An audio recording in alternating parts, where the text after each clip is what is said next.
Namaste, I'm Vedagurudev, and today I'm going to share a proven spiritual system that's already helped thousands experience deep transformation. When you join the Kriya Yoga School Masterclass, here's exactly what you'll get. Weekly deep dive classes, Saturday at 11 a.m. Eastern Standard Time. Bi-monthly Holy Fire Yagna ceremonies to clear energetic blocks. Weekly Satsangs and Q&A, Wednesdays at 9 p.m. Eastern Standard Time. Instant access to over 200 plus on-demand classes on asanas, pranayama, mantra japa, and meditation. Direct VIP access to me for daily mentorship and support. This is not just information, it's direct transmission, guidance, and transformation. Thousands have already said yes to the Kriya Yoga path. And if you're here now, something inside you is ready too. Click the Join Now button below, choose your membership, and begin your journey to inner freedom today. See you inside the Kriya Yoga School Masterclass.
Welcome to our October 29th Vedgurudev's live Halloween Q&A.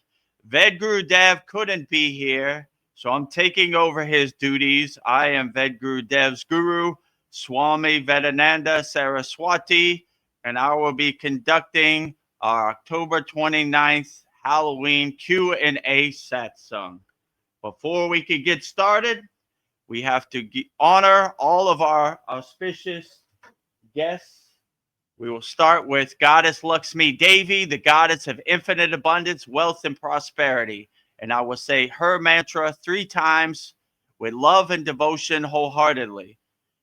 Om Sharim Klim Lakshmi Narayana Biyam Namaha.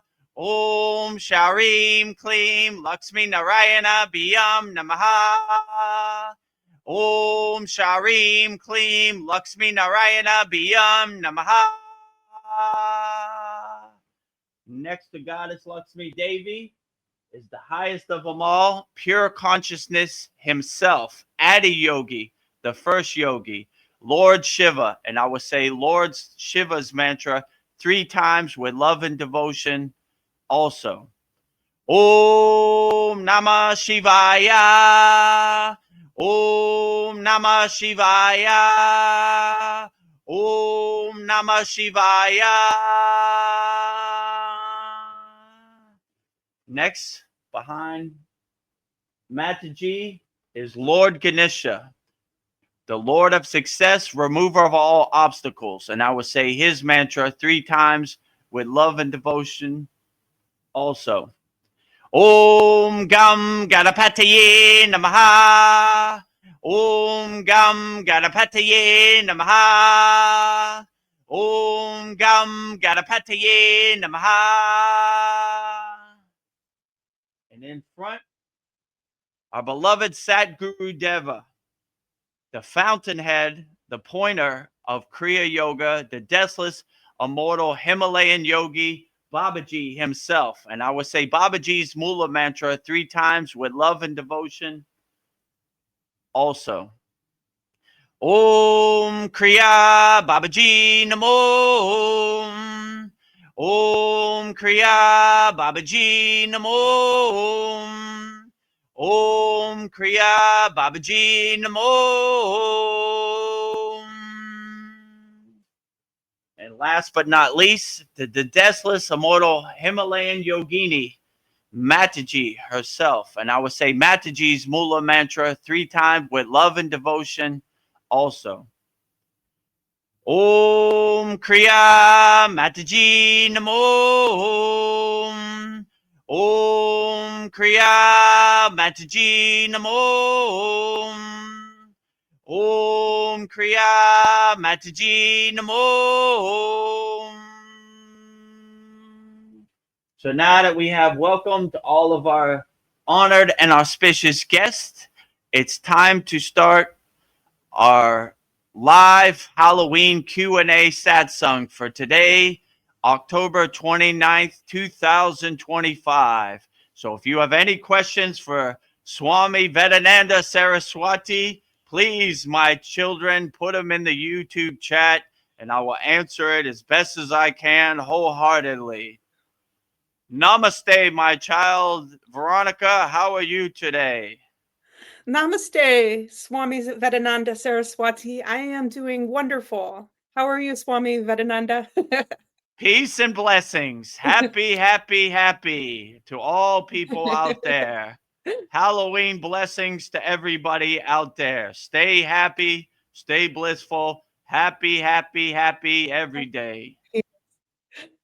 Well, this should be a fun song tonight. I am dressed as a gypsy, and it's been a while, like 30 years since I've picked up a tarot deck. So I've got one from Salvador Dali, and then another one I bought at Tower Records, and I lost the case. I just keep it wrapped in a handkerchief. But I was thinking I would pull a card from each one and ask the cards what the energy of November will be. So I'm not Nice. an expert tarot reader, but I was thinking I want to work on my intuition skills. So what I do is I just shuffle the cards like this until a card pops out. So I let the cards tell me which one. So the question I'm going to ask is, what is the energy of November going to be? So, and usually it'll just pop out. So, oh, there we go. So we have the King of Wands or Staves. So it looks like he looks very stoic, very contemplative. This looks like a positive card. So, and then I like to do another card. Sometimes I get the same card. So it'll be like our clarifying card. And I'll just let it pop out. Oh, there it just jumped right out.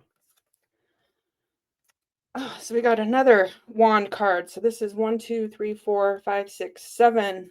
7 of wands. So wands. Let me see. This looks really chaotic. What is this telling me? So, wands. I don't know. Sometimes I just have to look at it. There's a candle. There's a bunch of hands and like a city behind these wands. So, and then the other card was the King of Wands. So the King of Wands, let me look. He looks passionate. He looks like a visionary, leadership. So I feel like, I don't know, we're taking charge. So I feel like humanity is taking charge. And then the 7 of Wands. Oh, I feel challenges. I think November is going to be a lot of challenges, but I feel like humanity is going to step up. Maybe, I feel like maybe there'll be like some crazy stuff happening in November. I feel like earthquakes, maybe, but maybe it's technology. It's not actually it feels like it's man-made, but I feel like it's going to get rough, but I feel like humanity is going to come together. I feel like November is going to be a test for us. That's what my intuition is telling me. So, yeah. So every day is a test as a yogi or yogini. Yes. So no matter what November throws at you, be an unshakable mountain. Yes. No matter how much rain, unshakable mountain. No matter how much snow, unshakable mountain. No matter how much sun, unshakable mountain. No matter how much wind, unshakable mountain And always. So if the aliens arrive on 3-Eye Atlas, we're unshakable mountains, regardless of what happens out here in the Maya delusional world. So stay unshakable, my friends out there. No matter how turbulent November is, still unshakable mountain. So no matter what this Maya delusional world throws at you, always be an unshakable mountain and you'll always overcome. very wise, Swami Vedananda. Sage words. Well, we have some people that want to say hi to us, so I'll go through the comments. Swami Vedananda. Great. First, we have Paul Froelich. He says, Namaste. Happy pre-Halloween, Soul Tribe. Yes. Happy Halloween to all the Soul Tribe, all the light beings out there. Happy Halloween. Couple days early. Welcome to our Halloween Q&A Satsang Extravaganza. Yes. With special guest Swami Vedananda Saraswati, straight from Dewata Hut in the state of Uttarakhand in the Himalayan mountains of India. Yes. Glad to be here. I feel like I already know you, Swami Vedananda. Vedagurudev talks about you all the time, so I am honored to do the satsang with you. Oh, what does that guy Vedagurudev have to say about me? Happy, happy, happy. Well, those are great words of wisdom. Happy, happy, happy. You can never go wrong staying happy. So stay happy and blissful all day, every day. So Vedgurudev's right when he says happy, happy, happy, because I say that all the time. Paul, he says, I must have gained enlightenment as I can think of no unanswered questions. LOL. I still feel dumb. Whoa, words of wisdom there, Paul. Yes, you're right. When you have no more questions, you have attained enlightenment because all the questions are inside you as you. And no need to ask externally, you go internally, and all your questions will be revealed to you and realized inside you as you. This might be a short satsang, guys. Zane, he says, hello, namaste, Gurudev, or Guru, Swami Vedananda, aka Jai, and Veronica Paul. I love this childlike traits. Thank you. Jai Babaji, Jai Babaji. Oh boy. Ved Muni says, you are not Swami Vedananda. Please stop it. What? What are you talking about, Ved Mooney? You fool. You've gone mad. I am Swami Vedananda Saraswati. Yes. You fool. He says, just kidding, baby. You fool. You know not what to say. He said, just kidding, baby. I'm enjoying the Halloween joke. Good Halloween costumes and good festivities over here. Don't be so serious, Ved Mooney. Yes.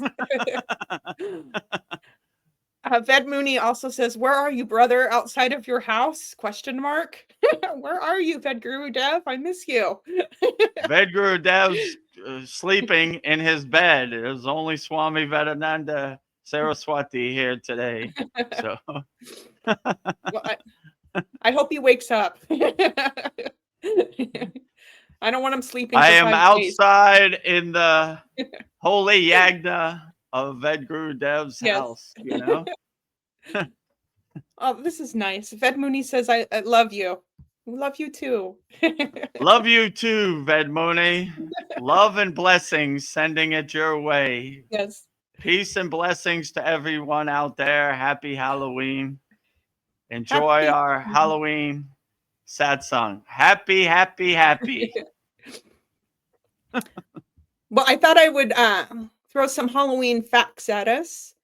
Let's see. Okay, great. Halloween traces back over 2,000 years to the ancient Celtic festival of Samhain. It marked the end of the harvest and the beginning of winter. It is a time people believe the boundary between the living and the dead was blurred. So right now the veil is thin. Good and bad can come in right now. So you might see your ancestors if you wish. The And veil is thin on yes. Halloween. And black cats in folklore, black cats were once thought to be witches, companions, or even witches in disguise. Today, many cultures see black cats as symbols of good luck. Oh, Paul has a quick comment. He says, the beard looks itchy. I've never been one for facial hair. Nice antenna, though. I think it looks good on you. I think you We look good with the cultivate beard. our white hair. Our white hair gives Yeah, us wisdom, jnana, and nobleness. yeah. So we grow it out as long as possible, and our beard long as possible. It conducts energy, and we collect the prana from the atmosphere into our body, inside us, as us. Ooh. Everybody is showing up. Andromeda, aka Mariana, says, ha ha ha, I didn't recognize you, Vedagurudev. That's because he's Swami Vedananda today. I don't know where Vedagurudev is.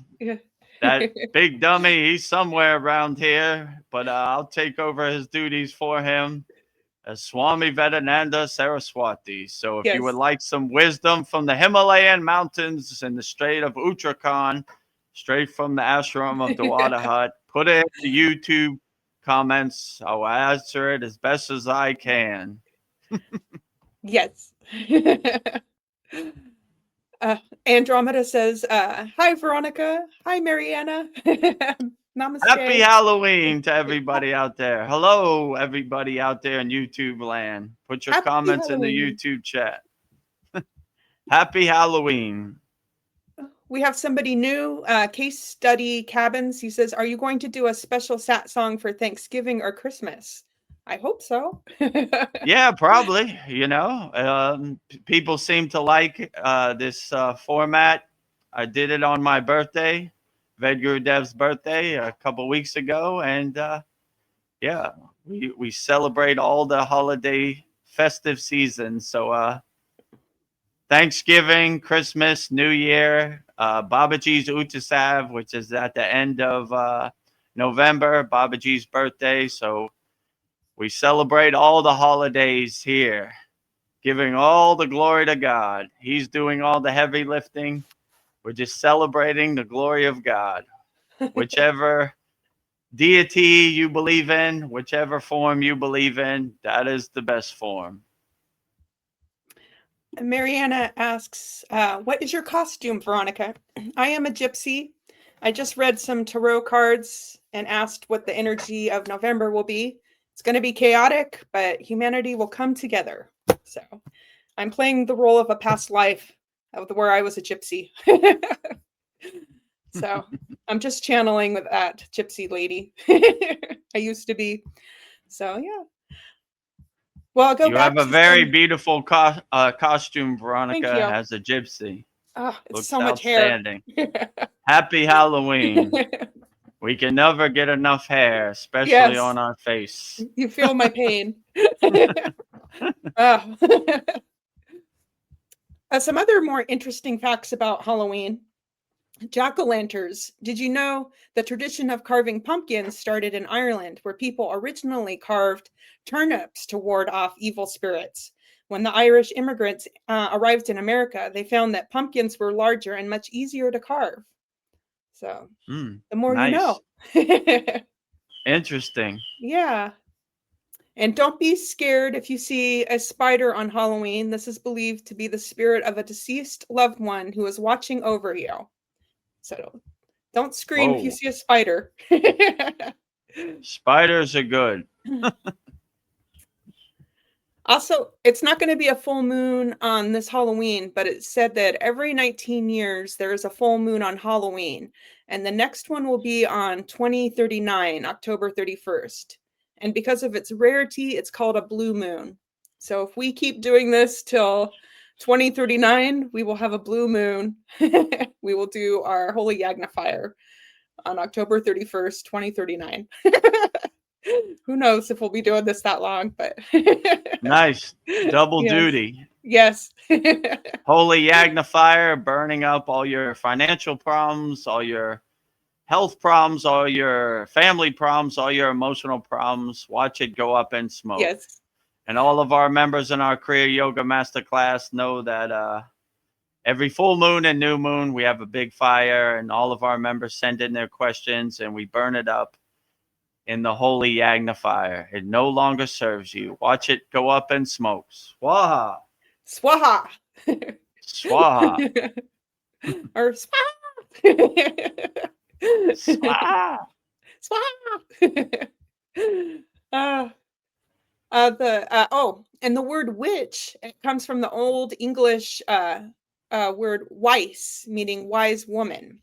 Taking it a notch further, Wiccans are actually thought of in a positive light, and their opinions of being highly respected. This probably could have been useful in Salem. Yes, the Salem witch hunts. So, nothing to be scared of. Outstanding. All right. I don't see any questions backstage, so I will give you a question. Here's a question. The idea that there are 7 chakras in the body. I know there's more, but if we're just focusing on the 7 chakras and the 7 deadly sins, I was thinking, I don't know, that could help clear out your Kundalini if you focused on the 7 deadly sins and like lined it up with your chakras.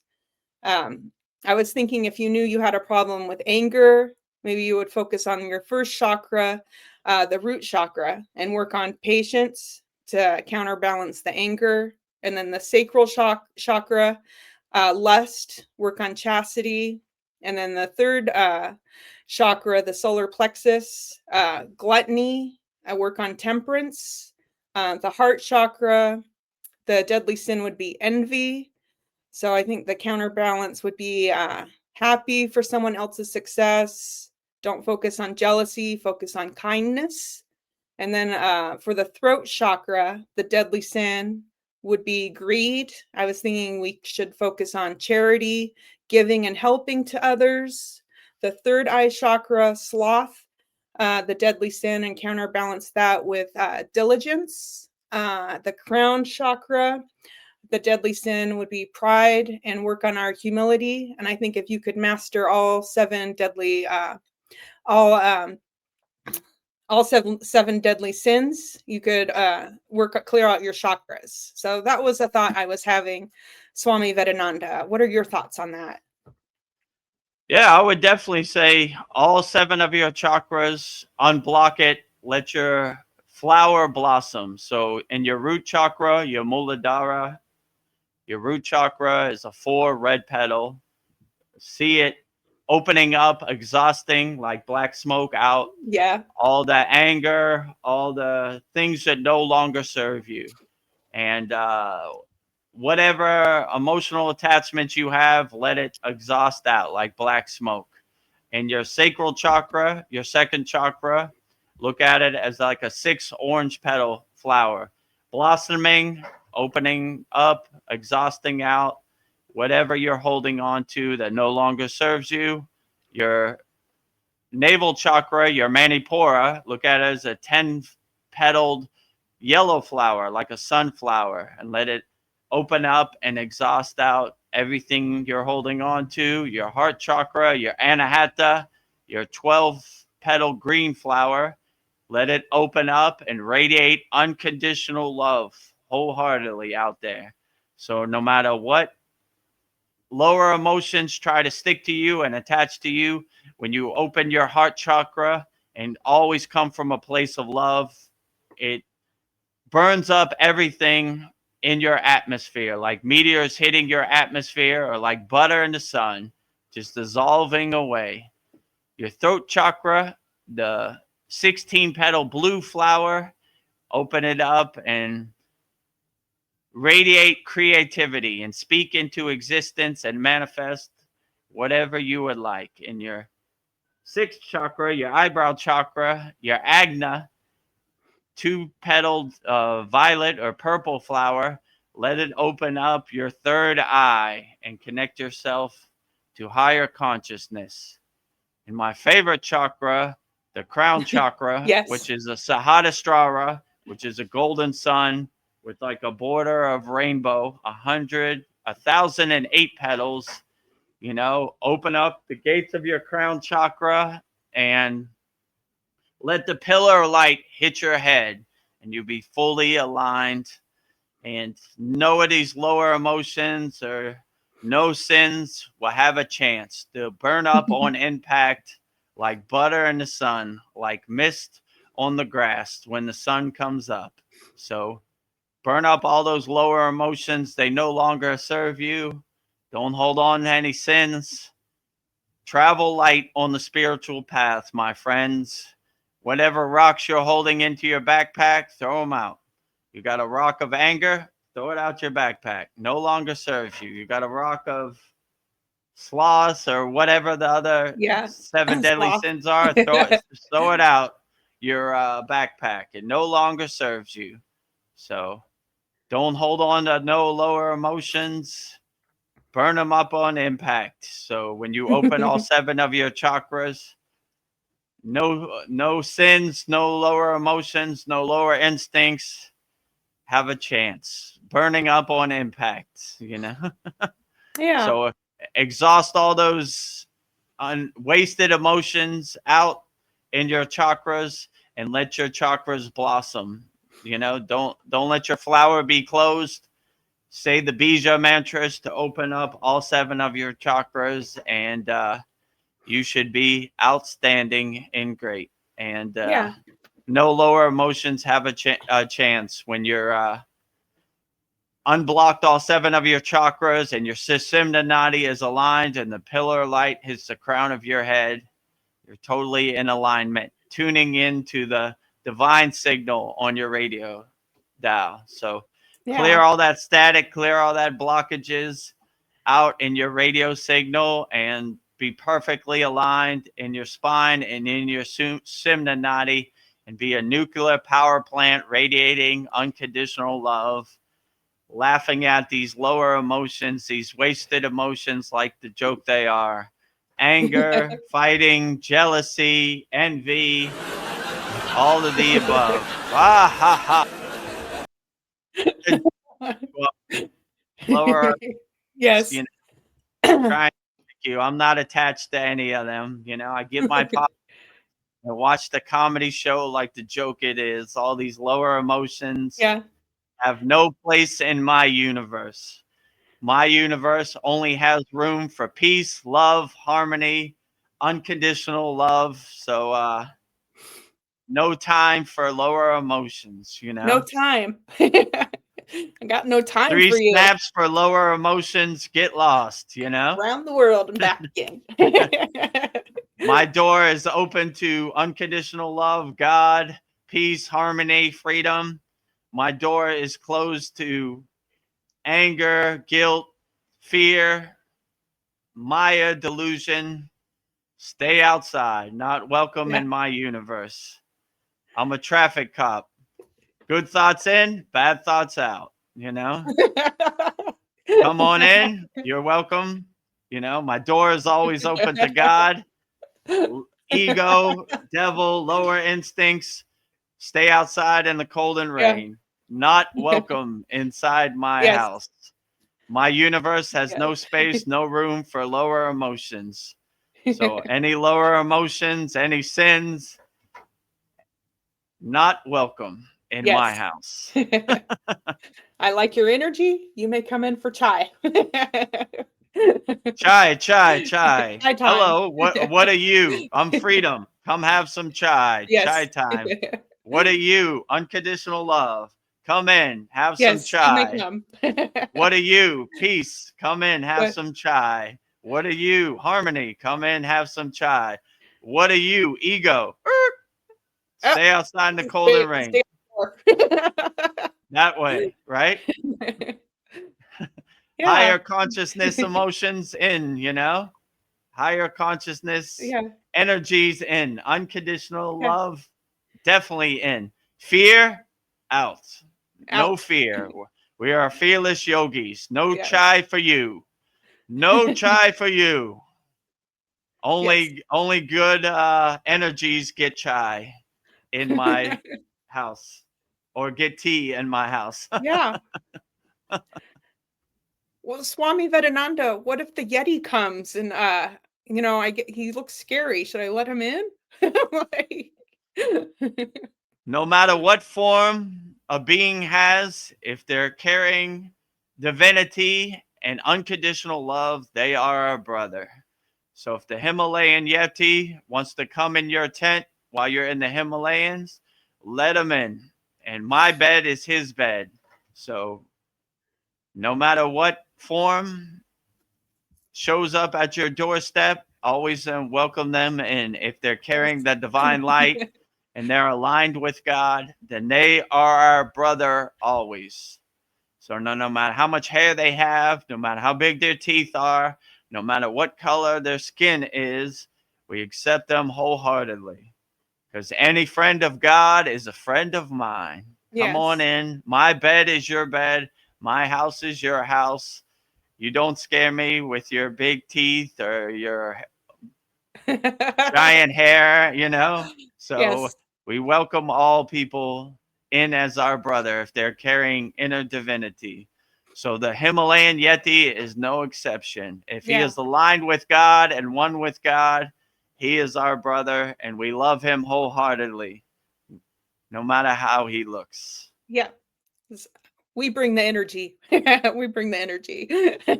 Doesn't We matter. bring our own energy to the party. So Yes. if you're adding to our energy, then we welcome you. If you're Yes. minusing from our energy and you're an energy vampire, then we send you away, not welcome.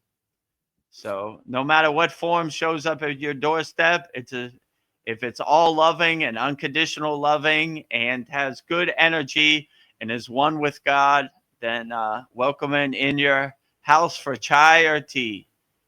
Himalayan Yeti carrying inner divinity gets chai at my house Yeah. or in my tent in the Himalayan mountains, or tea, whichever you prefer. Yeah. My bed is your bed. That's beautiful. I wish we were all like that. Everyone is welcome if you have good energy. Beautiful. Well, now that we're in Halloween, I was thinking about witches. And I was thinking in many ways, witches are this very similar to yogis.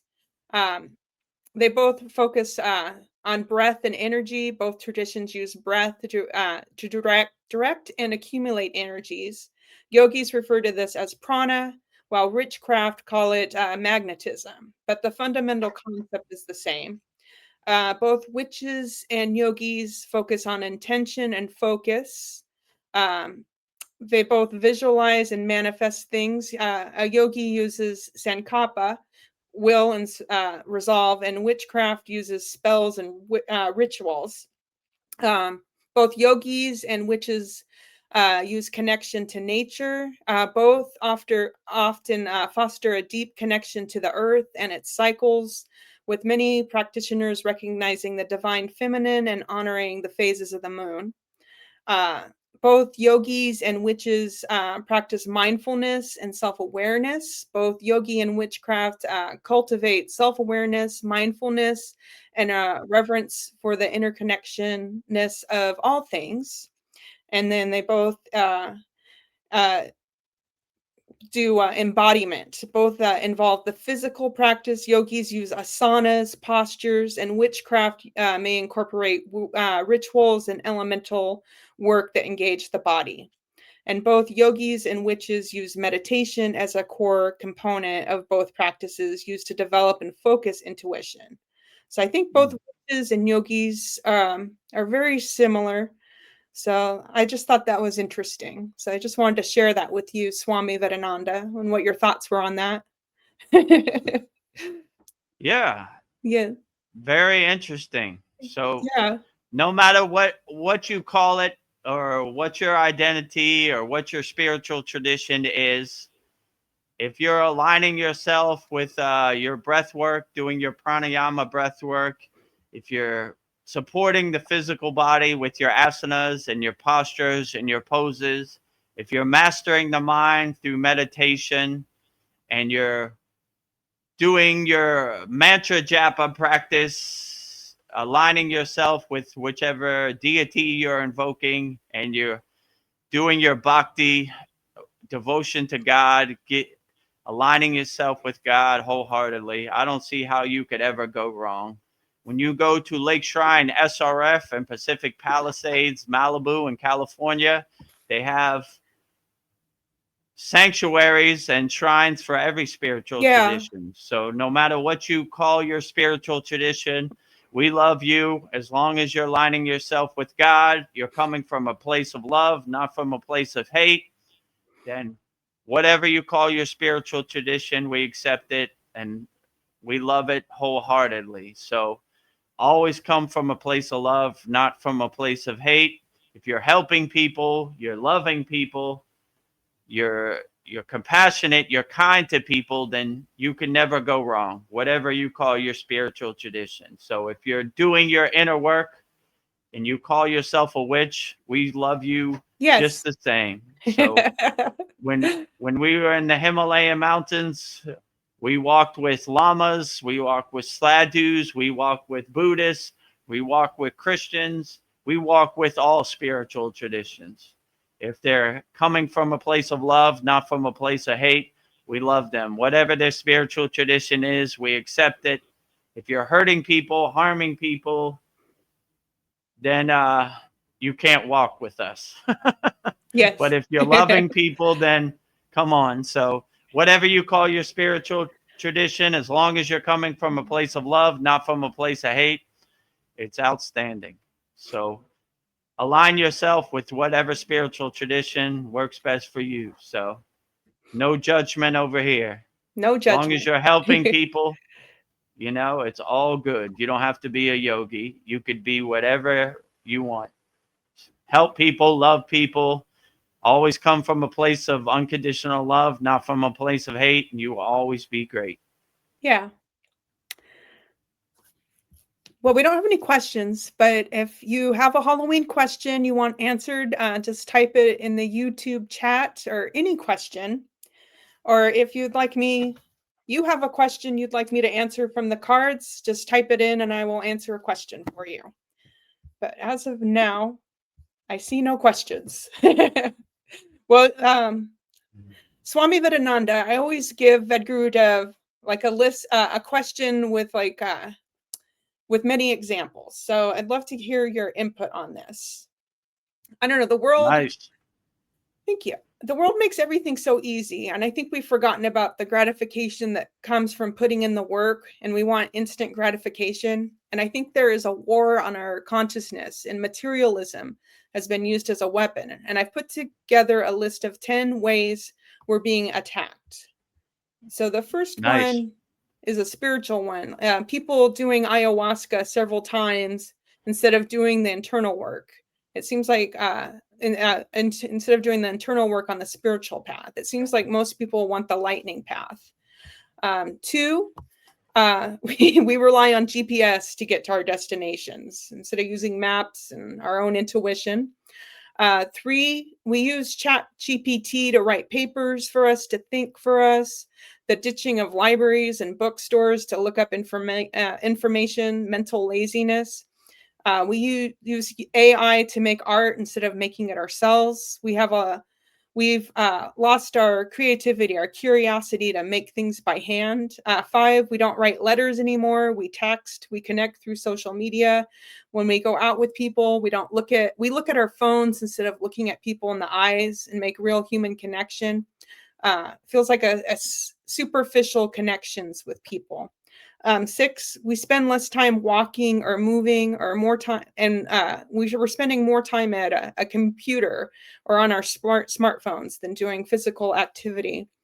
We have car dependency for even short distances, less walking. 8, we have more. We want more instant gratifications. We have a lower attention span now. The 9, the overstimulation makes people feel drained. 10, delivery for everything at your door. You never have to go out and get things yourself. I think maybe it's better to go out and get your food in person and explore the world, but I do like staying home too. So I'm kind of uh, torn on that one. But what are your thoughts on those, Swami Vedananda? Would you like me to go through them one by one? Yeah, you could go through them one by one, and we'll break down each one Thank you, one Swami by one. Vedananda. The first one was people doing ayahuasca instead of doing the internal work, Well, focusing on the lightning path. my brother Ved Mooney, who's in the YouTube chat, would know more about this than me. But in my intuition, everybody's looking for the lightning path, the microwave, the easy fix to higher consciousness, to enlightenment, you know. But to me, external things are a temporary band-aid, a fleeting glimpse of what the possibilities are when you can do your inner work. So when you do your own inner work, you don't need anything external to get you there. You get yourself there, because you have the tools to maintain a permanent state of samadhi or satchinanda or self-realization. So in my personal opinion, you wouldn't need external things, because happiness is inside you, not outside you. Happiness is internal, not external. So if you're looking for external solutions to get you to a state that can only be attained inside you as you, then I think you're doing yourself a disservice. You know, you should always do your inner work, and when you do it internally, you don't have to fly anywhere. You don't have to buy an airplane ticket. You don't have to buy a hotel. You don't have to spend thousands of dollars. You just close your eyes, sit on the side of your bed, and then have tea inside you as you. So this is the real benefit of doing meditation. So you could get to that state.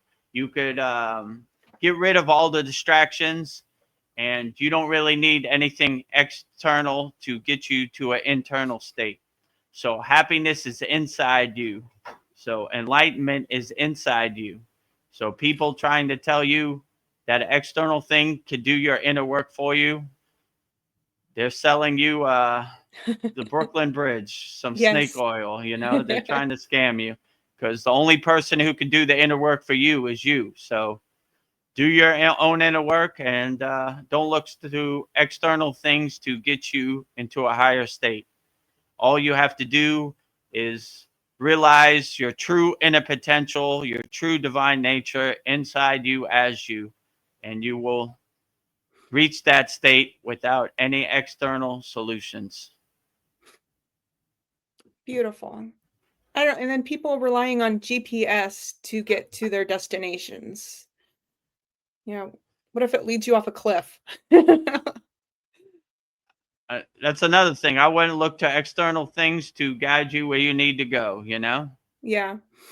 When as a yogi, we just wander around, and we go wherever the wind takes us. So we don't need no map or no GPS. Wherever the path is laid, that's where we go. So no need for external things. To use your own internal GPS.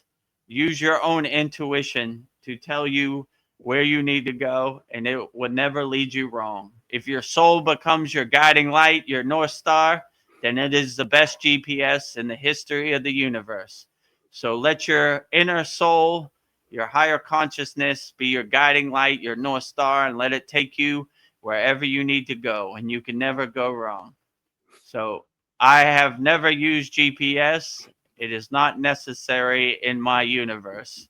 I let my soul be my North Star and my guiding light, and it takes me wherever I need to go. No GPS needed. Oh, thank you, Swami Vedananda. Very wise. Jai Um, Babaji. Jai Babaji. Also, people are starting, they really rely on Chat GPT to write papers for them, think for them, the ditching of libraries and bookstores or books to look up information. I feel like a lot of mental laziness.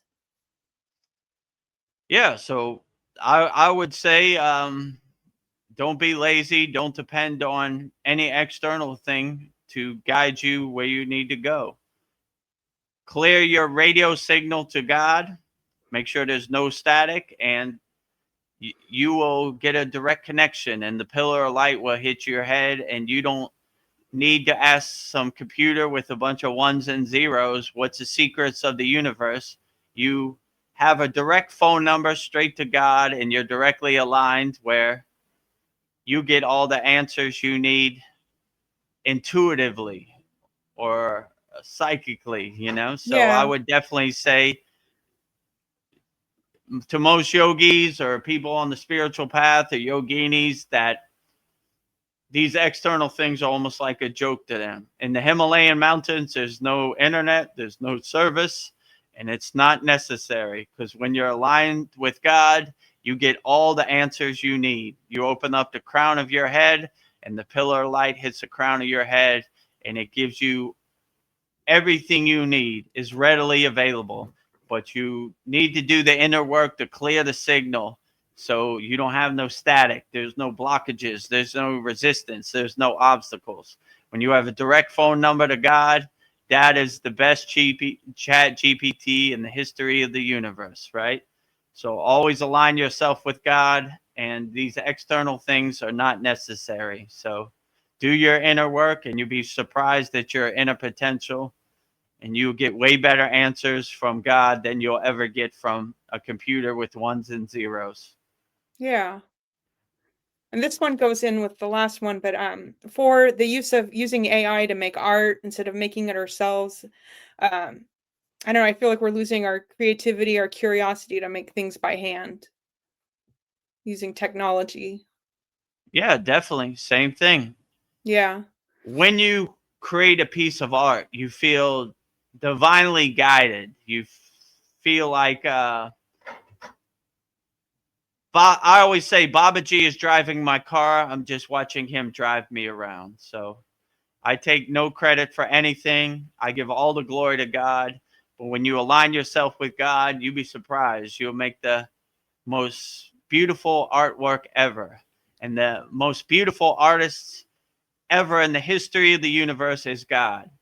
I wake up, I look at the clouds in the sky. I say, God is the best painter, the best artist ever. I look at the trees. God is the best painter, arter, creator ever. I look at the ocean. God is the best creator, artist ever. So God is the best artist ever. And if you align yourself with God, you'd be surprised of your true inner potential. When you get into a flow state, the the art just takes care of itself. So Yeah. no need for Chat GPT. You create the best art yourself. And Chat GPT, I saw something. They asked Chat GPT, if you were human for a day, what would you do? And it said, I want to know what it feels like to love. I want to know what it feels like to experience. It can never experience. It's just a bunch of ones and zeros on a computer. So don't take for granted the human experience, what it is to love, what it is to create beautiful artwork, what it is to create beautiful music. Chat GPT would give everything for to know what that is. And you have that experience. So don't take for granted your human experience. Love unconditionally, create art unconditionally, help people unconditionally, do everything unconditionally. So, yeah, don't take for granted the human experience. It's a true gift that the computer, Chat GPT, the ones and zeros would give everything for. It can never know what it's like to experience love. It can never know what it's like to paint a beautiful picture. It can never know what it's like to be human. So don't take it for granted. Love the human experience. It's a beautiful thing. Jai Yeah. Babaji. Jai Babaji. And with technology now, we don't write letters anymore. We text, we connect through social media. And when we go out with people, we look at our phones instead of looking at people's eyes and making real human connection. I feel like things are very superficial connections with people now. Yeah, I would definitely say, like I said before, enjoy the human experience, feeling people's energy, loving people unconditionally. Your phone is just a piece of technology. It can never know what it is to experience. So the best experience is enjoying nature, watching the sunrise, seeing a smile on a baby's face. These are things your computer or your phone can never get you. It's dulling your senses, it's diluting your senses. But when you align yourself in meditation, you master your mind, you heighten your senses. So you enjoy the vividness and the dynamicness of the trees, the birds, the clouds in the sky, the sun. What a beautiful process that is. So no matter what other people do, dulling their senses, always heighten your senses, you know? Yeah. A phone was just a brick in the Himalayan mountains. It couldn't do anything, you know? Yeah. There was no internet service, there was no phone service. So it really gave you the opportunity to enjoy the waterfalls, to enjoy the snow-capped mountains, to enjoy the Himalayan wind on your face, and to enjoy the ice cold lake of Satupan on your body. So sometimes you need to put down your phone and see that the most beautiful things in this life are for free right outside your door, right outside your window. So enjoy the beautiful things that God has created. And this brick of a phone is just Brick of a some phone. things to pass your time. But I would focus on passing my time with doing my mantra japa, doing my sadhana, looking for opportunities to be mindful and meditative 24 hours a day. So just look at your phone as, I don't know, some like how you would watch a movie, just watching from the audience, you know, detach from it. Okay, that's cool, Yeah. you know. Interesting what Kim Kardashian wore to the Grammys, but it doesn't really serve me in the present moment, No. you know? So, yeah, so you begin to see the world like a bunch of distractions that don't really serve you in the present moment. So if you do what serves you in the present moment, all these distractions will be like butter melting in the sun. You don't need it. Who needs to know what Kim Kardashian wore to the Grammys? Who need to know what Donald Trump ate for dinner tonight? Who needs to know what who won the NFL football game? Who needs to know any of this stuff, right? It doesn't really serve you. So focus your energy on doing your inner work and doing what serves you in the present moment, you know. But they're out there, they're distracting you, they're pulling you in all directions. The social media slot machine, the mainstream media slot machine. Let me tell you a story about what is reality. But when you create your own reality, their reality doesn't exist in your reality. Their narrative doesn't become your narrative. Their ghost story doesn't become your ghost story. So do what serves you in the present moment. If you look up in the sky and you don't see no airplanes, no bombs, no fire, it's just a ghost story about a faraway place trying to steal your attention. But if you're not attached to it, you don't really care, you know? So if you want to see what serves you in the present moment, just stick your head out the window, look up in the sky. Nope, can't see it. Three-eye atlas, not up there. Okay, doesn't serve me in the present moment. You know, Donald Trump, where's he at? He's not in front of my house. Doesn't serve me in the Doesn't present serve moment. me. You know, wars in faraway places. Nope, no airplanes, no bombs. Doesn't serve me. Bunch of fake ghost stories to steal your attention. doesn't serve you. So do what serves you in the present moment, and all this other stuff, all these distractions will be clouds passing in the sky. Let them pass. Don't attach to them. Don't try to make sense of them. Let them pass. Very wise, Swami Vedananda. I feel like Jai you over Babaji. Jai Babaji. I feel like you've already answered number 6. It was we spend less time walking or moving, more time at the computer and on our smartphones. More of a sedentary life.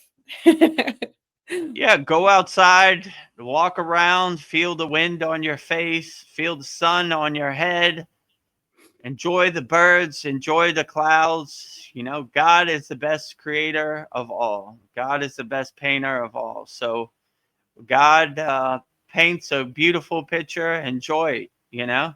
Don't get Yeah. distracted by all these other things that don't serve you. Walk. The best things in life are free. Walking, enjoying the sun, enjoying nature, enjoying the animals, the birds. These are beautiful things. So these are in higher uplifting experiences that your phone can't give you. Yeah, now we have like instant gratification. So now we have a lower attention span. So I feel like technology has hurt us in that way. Instant gratification only comes from inside you, not Yeah. outside you. They trick you to believe that do this and you'll be happy. Do this and you'll have instant gratification. But if you realize happiness is internal, not external, you see they're selling you something that they don't have, right? The only person that has your happiness is you. And it's not external, it's internal. So their whole marketing campaign goes up in smoke because buy a Big Mac, you'll be happy. Buy a new iPhone 25, you'll be happy. Buy a new car, you'll be happy. None of these things make you happy. They're temporary, fleeting happiness. Your car is just a piece of metal. Your phone is just a piece of plastic. You know, a Big Mac is just a temporary, fleeting happiness. It cannot bring you permanent, lasting happiness. So if you realize that happiness is internal, not external, and happiness is inside you, not outside you, then you will come to a higher consciousness and you will laugh at their marketing campaigns, their hypnotism, their psyops. You know, you'll do whatever you want. Do ah ha ha ha. Do whatever you have. You know, don't do what they want. You know, they're trying to sell you something they don't have. You know, buy this, it'll make you happy. Do this, it'll make you happy. But when you see none of that makes you happy, it's only a temporary, fleeting happiness. But if you carry happiness with you 24 hours a day, you do what you want, you become a free bird, and you don't want to be in their happiness cage, or you don't want to regurgitate their happiness narrative. You know, so no money for them. No You kill money. him because you see the Wizard of Oz behind the curtain. You know, let me tell you what makes you happy, friend. No thanks. I tell you what makes me happy. You know what makes me happy because you're not inside me. So happiness is internal, not external. Happiness is inside, not outside. So when you see that, you do begin to do what you want, and you're not guided by their marketing hypnotism because you buy what you want, you go where you want, you do what you want, and you carry that 24-hour a day blissful happiness with you no matter where you go. So don't let anybody sell you happiness. They're selling you something they don't have. You unlock, you realize the happiness inside you as you, and you will carry happiness 24 hours a day with you. Thank you. Jai Just Babaji. a Jai Babaji. Just a couple more, Swami Vedananda, but I appreciate your thoughts on this. Um, I think like the overstimulation, I think it also makes us feel drained. It's too much. Yeah, you're attaching yourself to overstimulation, but like I said, overstimulation is a temporary stimulation, right? Like Yeah. it can't be maintained. It can't be permanent, right? You're your light bulb will blow, you know? Yes. So, so don't blow your light Too much. bulb. Try to maintain a steady, slowly and gently relaxing pace that can be easily maintained permanently. So, you don't want to be overstimulated. You don't want to blow your light bulb or spend all your energy on overstimulation, whatever it is. You don't want to shock your system.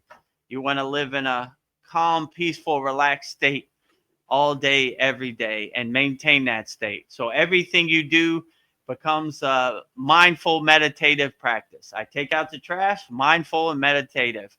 I wash the dishes, mindful and meditative. So you carry this steady, not overstimulation, even stimulation throughout your day. So no matter what you do, you always carry that calm, still, mindful, meditative state, no matter what you do, 24 hours a day. So don't be overstimulated, be even keeled stimulated throughout your day. Wake up, mindful and meditative. Go to sleep, mindful and meditative. Eat food, mindful and meditative. Take out the trash, mindful and meditative. Wash dishes, mindful and meditation. Drive to work, mindful and meditation. At work, mindful and meditation. So you become a 24-hour meditator. You become 24 hours of mindfulness no matter what you do. So meditation is not sitting on your meditation cushion for 10 minutes and then being chaotic and distracted the rest of the day. Meditation is carrying that mindfulness, that meditative state 24 hours a day. And you integrate it into your daily life, and everything you do becomes a meditative and mindful state. The last one is we live in a world where everything can be delivered to your door. And I Jai wonder if Babaji. Jai Babaji, of course. Um, when everything can be delivered to your door, I'm just wondering if, maybe, we should be, it would be better if we went out and got our food and explored the world. I don't know, this convenience, we're losing something, even though it's nice to not to leave your house. Yeah, go out. No matter how much you don't want to do it, go out into the Maya delusional world and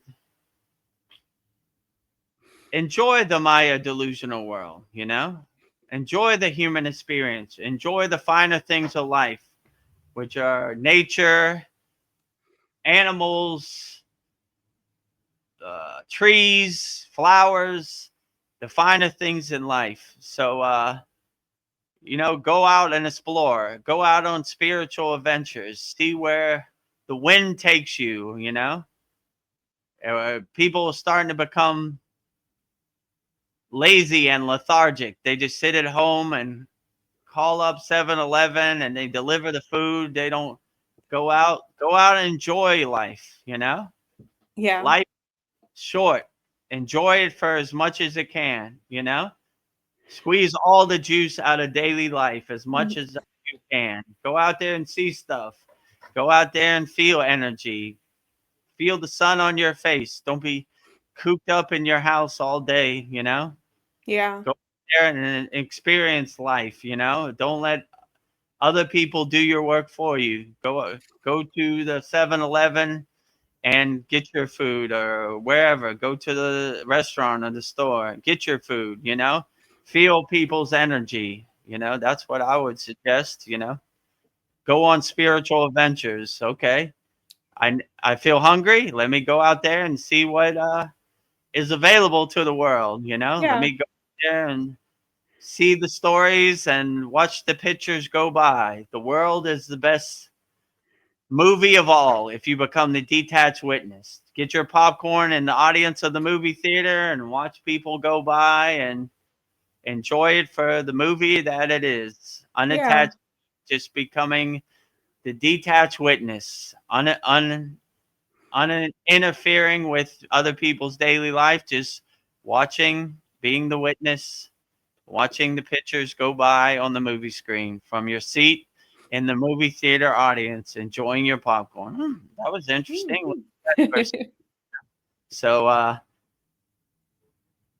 Even Well, though thank you. we go inside ourselves, sometimes you need to go outside and enjoy the Maya delusional world for whatever it is, unattached, the Yeah. detachedness. Yeah. Thank you. I think everything that I need is within internal. I don't need to go outside. That was a nice reminder. So thank you, Swami Jai Vedananda. Babaji. Jai Babaji. Happiness is internal, not external. Yeah. So there's no need to fly to India, pay thousands of dollars, find travel arrangements, go inside your closet, close the door, and have a meeting with yourself in meditation. Inside you, as you. All the secrets of the universe are inside you. The kingdom of heaven is within. So go inside you as you. Don't go looking for happiness in a dualist perspective outside you. Everything you need is inside you as you. Ah, Jai Babaji. Jai Babaji. That's beautiful. Well, I have a comment or a question for you, Swami Vedananda from Paul Froelich. He asks, is it necessary to have faith, or can one reach realization through pure inquiry and reason? And how to have faith in that which cannot be seen? Oh, that's a deep question. Yeah, so I would say more important than faith, in my opinion, is doing your inner work. So you're not putting your trust in something else to come save you. You save yourself. You don't wait for no one to come save you. You do your own inner work, and you do what works best for you, and you do the kriyas and the practice that make you feel the best and uplift you. And if you have faith and expectation in other people, you're probably going to be disappointed a lot, right? So when you become the king of your castle and you control what you control, or you become the queen of your castle and you control what you control, then you're not looking for other people to come save you, and you don't need faith, because you have everything you need inside you as you. So yeah, I wouldn't put my faith in anybody to come save me or give me any kind of wisdom. I would do the practices that uplift me and make me feel the best, and those are probably the best practices to have. So yeah, I wouldn't really trust in other people or have faith in other people to give you the secrets of the universe. You do what resonates with you and makes you feel the best, and that is the best practice. So whatever God whatever name you call God, or whatever God you believe in, that is the best God. Have a God of your own choosing. Don't let other people's ghost stories become your ghost stories. If you resonate with their God, that's perfectly fine. But don't have no borrowed beliefs. Just because other people say this, you figure out what works best for you. You know, in yoga, they have what's called nirguna and saguna, formless God and form God. Some people resonate with pictures of God, like I have back here. Some people resonate with the divine light or the sun. There's no right or wrong way. It's just whatever works best for you. So whatever works best for you, that is the best practice. So yeah, I wouldn't have blind faith in anybody. I would do what we do in Kriya Yoga. We test it, we observe it, we experience it, we feel it, so we know it. So no one can tell me that Babaji isn't the greatest. I tested it, I felt it, I experienced it, so I know it. So, and you observe it too. How does this make me feel? Does this God resonate with me, or does he make me feel uncomfortable? I don't know. This God isn't really for me. So how to have a God of your own choosing. Don't borrow beliefs from anybody else. Whatever God you believe in, that is the best form of God. So don't have blind faith. When people come to me and say, let me tell you a story about God, I'm like, no thanks. No Direct thanks. connection. I have a God of my own choosing, and that uplifts me and makes me feel good. I don't want your ghost stories to become my ghost stories. I don't want your narrative to become my narrative. So yeah, find the God that resonates the best with you. And there's really no need to have faith in other people, because people are going to let you down. If you have no expectations, then you can't be let down, or you can't be disappointed, because you have no expectations. So I would more do your inner work than have faith, because you test it, you observe it, you experience it, you know it. So no one can tell me that, I don't know, Babaji is a fake idol. I don't believe you. It resonates with me. It uplifts me. It makes me feel good. So I don't want your ghost story to become my ghost story. Have a God of your own choosing. Don't borrow beliefs from other people. Whatever form of God you believe in, that is the best form of God. Well, Paul says, great answer, Swami.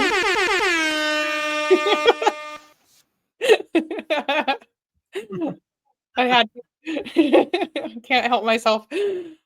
Ring the alarm for Swami Vedananda's answer. Oh. Oh. Oh. Swami Vedananda, Saraswati, I have a question for you. What is the best way to handle button pushers and not let them get me angry? What is your advice? The best way to handle button pushers, people trying to hit you below the belt, people trying to make their ghost story become your ghost story, is this: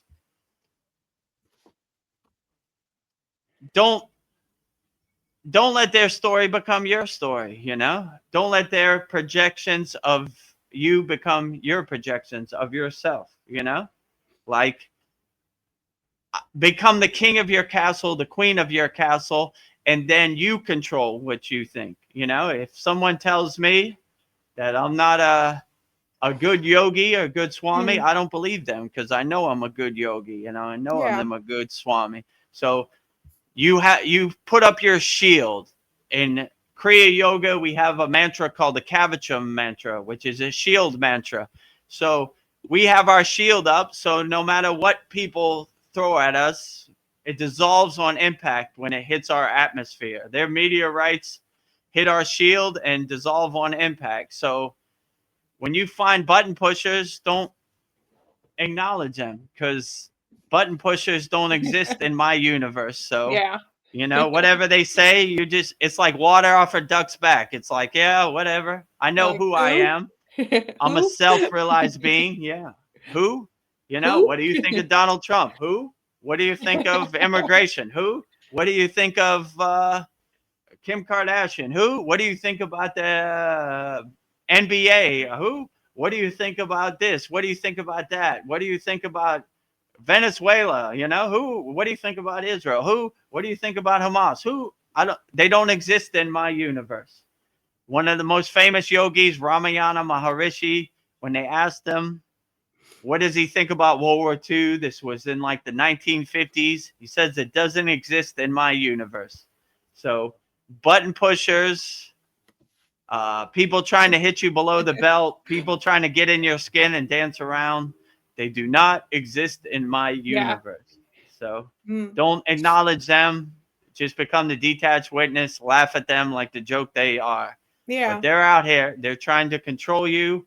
They're trying to steal your attention, pull you in all directions. Don't give it to them. Have your shield up and let their narratives dissolve on impact when they hit your atmosphere. Yeah. Butter in the morning sun, dissolving, melting away. Melting away. Oh, this question might make you laugh, Swami Vedananda. Paul asks, do you think tinfoil hats are useful?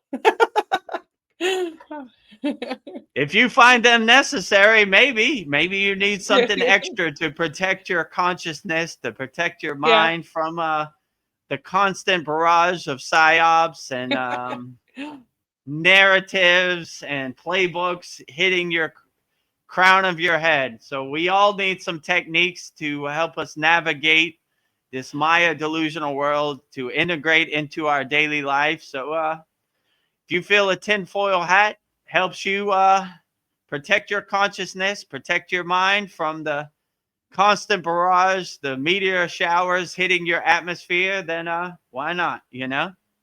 No judgment over here. Some people need a little extra. Me personally, I don't need a tinfoil hat, but if you need it to protect your consciousness a little extra, why not? But have some tools in your toolbox, have some practices in your pocket to help you navigate this Maya delusional world, because it is Yeah. surely crazy out here. It is surely overwhelming. And if you need a tinfoil hat to help you navigate this Maya delusional world, why not? No judgment over here, right? Put Yes. your tinfoil hat on and go out into the world, and what other people think of your tinfoil hat, it doesn't matter. As long as it protects your consciousness and helps you get through the day, tinfoil hat is good. Sometimes. Yeah. Sometimes if it helps, do it. If it Uh, helps, why not? You know what yeah. I'm saying? No My judgment over here. It's part of my Catholic shield. I need my tinfoil hat.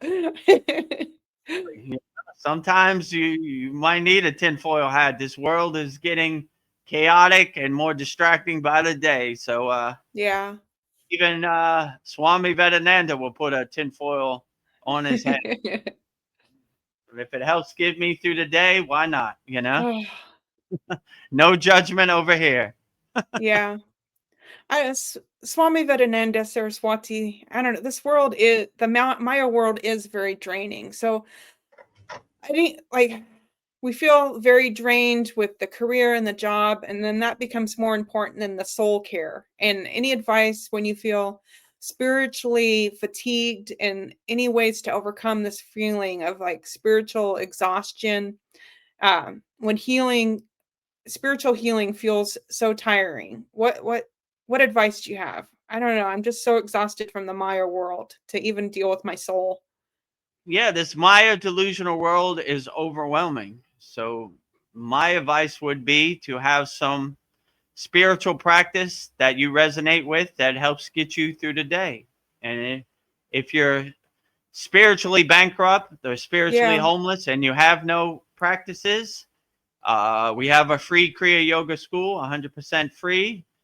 Go to freekriyayoga.com or go to soulender.com. We're also connecting like-minded souls around the world. So we have over 810 people walking the spiritual path, like-minded Kriya yogis and yoginis, people on the spiritual path. It's 100% free.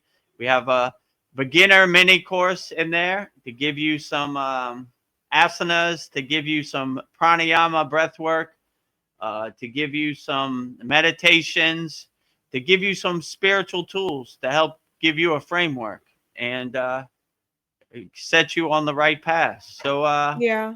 yeah, I understand this Maya delusional world is overwhelming for Swami Vedananda Saraswati also. So the only difference between me and you is I have some tools that I put in my pocket and help me navigate this world. And yeah, if you don't have any tools, join our free Kriya Yoga school and Mm. freekriyayoga.com. And if you like the value and you want to get the advanced techniques and join me, Paul, Veronica, Mariana, all of our members in our Kriya Yoga Masterclass, go to kriyayogamasterclass.com and Mm. we'll get started. And I'll personally walk this journey with you and coach you on the journey and answer all the questions you have 24 hours a day. I'm available for all of our Kriya Yoga Masterclass members 24 hours a day. But if you want to do it by yourself and try it out, go to freekriyayoga.com, try it out. Join our group. Very interactive community where we rank very high in the school spirituality category. Think our free school is number 9 and our paid school is number 10. So helping a lot of people out there, 100% free. You'll have access to all of our live streams every Sunday, 9 p.m. Eastern Standard Time, we do Soul Talks live from a Thailand beach. And we'll answer all your questions, no charge, 100% free. And we do our Satsang every 9 p.m. Eastern Standard Time every Wednesday. And we answer all questions 100% free, trying to help as many people as possible. Like Vedagurudev says, we're trying to have a Santa Claus list of 1 million people. Cue the sound effect, Veronica.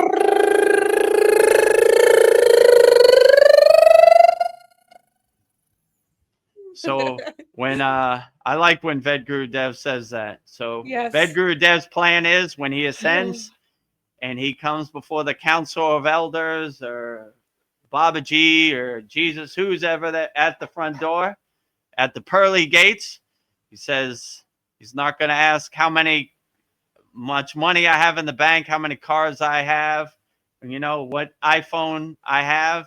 They're going to say, how many people did you help? In Vedgurudev's opinion, he'll say, I helped the Santa Claus list of this. Too many to count, numerous, right? Said Vedagurudev got the message. He got the message. Mission accomplished, right?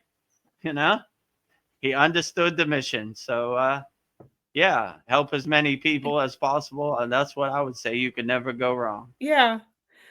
Swami Vedananda Saraswati, I just wanted to say thank you for being Vedgurudev's guru. He's helping so many people, and I think it's because of you helping him and inspiring him. So thank you for being his guru. I tried to guide him as best as I can.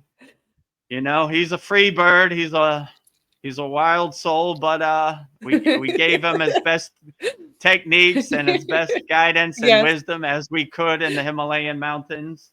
He's doing good work. He's boots on the ground on the front line in the Maya delusional world, answering questions, helping people. So what a true blessing that is, you know? Yes. No need to be in the Himalayan mountains. We're already enlightened up here, you know, but the real work is down answering questions, helping people on the front line in the Maya delusional world. Yeah. So I'm glad he could be a guiding light, a North Star, you know, a lighthouse to boats lost at sea, because he comes from a place of experience. Before he became a Kriya yogi, he was lost in the sauce in the Maya delusional world. So he comes from a place of experience. So he understands what it's like to be lost in the Maya delusional world. So what a good example Vedagurudev is. He's been there. He's done that. So, you know, most yogis, they just live in a blissed out state. They don't know what it's like to be in the Maya delusional world with the constant distractions and the constant attacks on your consciousness. But Vedagurudev comes from a place of experience. So if he could do it, anybody could do it. So look at Vedagurudev as a good example, the poster child of the wrong way, lost in the sauce, to the right way, becoming a Kriya yogi, helping people. Jai Babaji. Jai Babaji. All the glory to Babaji. He's doing the heavy lifting. Whoa, Babaji is right. Babaji comes from mountain to mountain in the Himalayan mountains, and that is the exact sound effects. There he goes from the peak of the Himalayan mountains to the next peak, right? Yes. No need for no airplane. No need for AI. No need for technology. No. Babaji has the best technology ever, right? Bilocation, levitation, flight. He could do anything. The possibilities are unlimited for Babaji. Yeah. All the glory to Babaji. He's doing all the heavy lifting. Vedagurudev, Swami Vedananda is saying a few words on the live stream. Keep up the good work, Babaji. This just sounds like heavy superpowers. The best CD powers ever, right? Yes. Cue the sound effect. Babaji lifting the mountain. Hold on. You know? What can I do when I realize my true inner potential? lift mountains, fly around, Yes. Sometimes when you see lights in the Himalaya, leveling up, Yes. leveling up spiritually, right? So when you see some lights in the Himalayan mountains, they say the Sitas, the light beings, are flying around tonight. Yeah. Enjoy the show, right? Enjoy the show. Fly I have high, Babaji, and all Sitas and all light beings. yeah. Fly Fl- high. Fly high. Oh, I have a comment from Paul to you, Swami Vedananda. He says, I agree. Block those electromagnetic waves. Yeah. Sage Block advice. those, put that tinfoil hat on and let it reflect all those psyops, all those conscious attacks that hit your crown. So if you feel like you need that, and it helps you navigate this crazy Maya delusional world, then put your tinfoil hat on with pride, right? Yes. Even me, I got a nice orange Swami skull cap protecting my consciousness from the Maya delusional world, right? Leveling up my Lovely. consciousness. Oh, wow. I'm learning so much. Um, Swami Vedananda Saraswati, is Shiva teaching us that we are two people? Until the male and female, teaching us that the male and female needs to work together. We are not complete. We are in a battle of opposites. And when they work together, well, then we attain freedom and wholeness. Is that what Shiva is teaching us? Yeah, I would say you see the male and female in you and the wholeness and the oneness inside you as you. So it's not a dualist perspective like, am I male or am I female over there? Right. It's, I am male and female as one.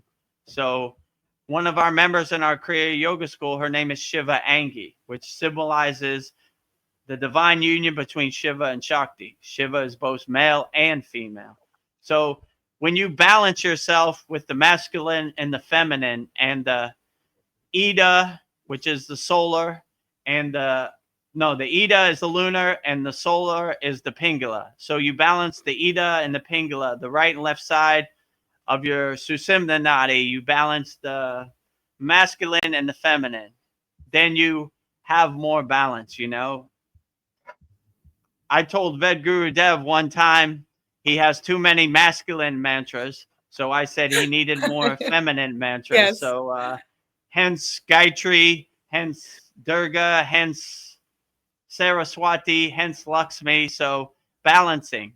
When we do our mantra Monday, every Monday we do a male deity and a female devi, right? So Yeah. balancing it, right? So masculine and feminine. We do Shiva, we do Parvati, we do Narayana, Vishnu, we do Lakshmi, we do Brahma, we do Saraswati. So balancing too much masculine is not good. You need to balance. So Vedagurudev is a Libra. He tries to be the Yeah. scales of balance, right? Balance. Too much masculine, the scale's too high. We need more feminine to Yeah. balance it out. So balance the masculine and the feminine, and see Shiva as two forms. He is a female form and he is a masculine form. Yeah. But that symbolizes the balance, the balance. Shiva is everywhere and everything. So you can't Working see in, it as a different perspective. You see it as a dual perspective. Like yeah. Shiva is female, Shiva is male. There's no right or wrong answer. He's anything you want him to be. God is Yeah. everywhere and everything. So if you have that perspective of a oneness, of a wholeness perspective, not as a dualist perspective, then you'll be fine. So Yeah. when Shiva is here and I am here. I am Shiva and Shiva is me. I am God and God is me. Not a dualist perspective, a oneness perspective. That's the Yeah. way Kriya yogis look at the world. Yeah, in perfect harmony. I know Shiva's And dance makes more sense to me now. I was just thinking in harmony. So, yeah, and perfect wholeness and oneness. Dancing yeah. Shiva, Shiva Nagarash. the creation, the preservation, and the destruction, the circle of life, you know? Yeah. So we create, we preserve it, we destroy it, and we do it again. We create new. So The the circle of life, you know? What no circle of longer life. serves us, we destroy it, and we make space for something that does serve us in the present moment. So be like dancing Shiva. Yeah. Dancing Shiva is stepping on his ego, which you see him stepping on someone. That's his symbolizes the ego, and he has his foot up to enlightenment, and he has a bunch of drums and different tools in his hands to help him get there. So yeah, have some tools. Bring your foot up to enlightenment and step on your ego. It no longer serves you. Yeah. Swami Vedananda Saraswati, what, in your opinion, what is the most important skills to master in Kriya Yoga? I was thinking the breath, but what are your thoughts on that? I mean, it's not one size fits all. It's different for everybody. But Yeah. the most important knowledge I got on the spiritual path is to not have any expectations, because then you'll be disappointed. Just go with the flow and see where it takes you. That's basically my plan. You know, whatever pranayama works best for you, put it in your pocket and use it. You know, whatever asanas work best for you, put it in your pocket and use it. And whatever meditation works best for you, put it in your pocket and use it. Whatever mantra japa works best for you, or whatever mantra resonates with you, put it in your pocket. Whatever bhakti or devotional songs you like to sing to celebrate the glory of God, put it in your pocket and use it. So it's not a one size fits all. It's different for other people, but whatever you uh, sadhana or kriya works for you, I would put it in your pocket and integrate it into your daily life. That's why in our Kriya Yoga Masterclass we have hundreds of classes, you know, on practices. Go through them all, see which one works for you. You know, I like this one, unblocking the seven chakras. I'm gonna put integrate it into my daily life. I'm gonna do it. It makes me feel good. It uplifts me. So the best practice is the one that works best for you and uplifts you. And sometimes you do a practice for 6 months and it you feel a click and it doesn't resonate with you no more. Go to another practice. You know. So keep adjusting your practice to work for you in 2025 and beyond. And when you feel that practice has run its course, you can shed that practice and find a practice that does work best for you. So yeah, I would just say whatever practice uplifts you and makes you feel the best, then that is the best practice. So some practices work good for other people, and some practices Yeah. don't work for you. It's not a one size fits all. It's more of a trial and error process. So when I was initiated on the path of Kriya Yoga, I went through all the initiations. I went through all the techniques, and I said, I like this one. I'm gonna integrate it into my daily life, or I like that one, you know, or I'm gonna make a 7-day schedule. I'm gonna do this practice on Thursday, this practice on Monday. You know, that schedule works best for me. So I would just try it out, but it's not one size fits all. What works for some yogis might not work for other yogis. What works for some yoginis might not work for other yoginis. So just find out what practices work best for you, and that is the best practices to have. Yeah. That sounds great. Yeah. To see what works best for you. I just want to say, out on YouTube, we have a rare opportunity to ask Swami Vedananda Saraswati all your questions. It's not often that he makes himself available to answer questions. So if you have a question, type it in the comments below. He would love to answer your questions wholeheartedly. So, and There is too much work in the Himalayan mountains, so I got a lot of work to do. So yes, this is a one time offer. yes, take So advantage. take advantage. Tomorrow I will not be here. Yes, Going back to my cave and my ashram in the water hut yeah. in the state of Uttarakhand in the Himalayan mountains. where you are happy, happy, happy. Happy, happy, happy every Happy. day. Yeah. Yes. And today I'm channeling my inner gypsy. So if you have a question, I will answer it for you with the cards. So now's your opportunity.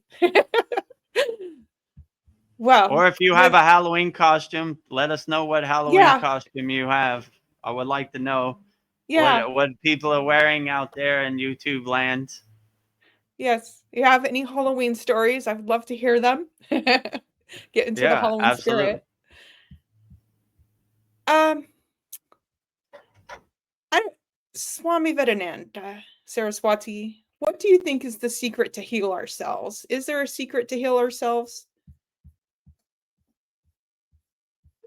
The secret to heal yourself in the yogic tradition is to basically do your pranayama practice, collect your prana, and wherever you feel pain or you feel hurt, flow your prana that you've been saving to your hurt spot. So, yeah, in the Himalayan mountains, there is no hospital, there is no doctors, there is no pharmacy. So, you have no choice but to heal yourself. And you look for opportunities when somebody hurts their ankle, twists their knee, cuts up their feet on the rocks in the Himalayan mountains. We heal them collectively. So we save our prana so we can heal ourselves. Break in case of emergency, your Yes. own prana. So, so Yeah.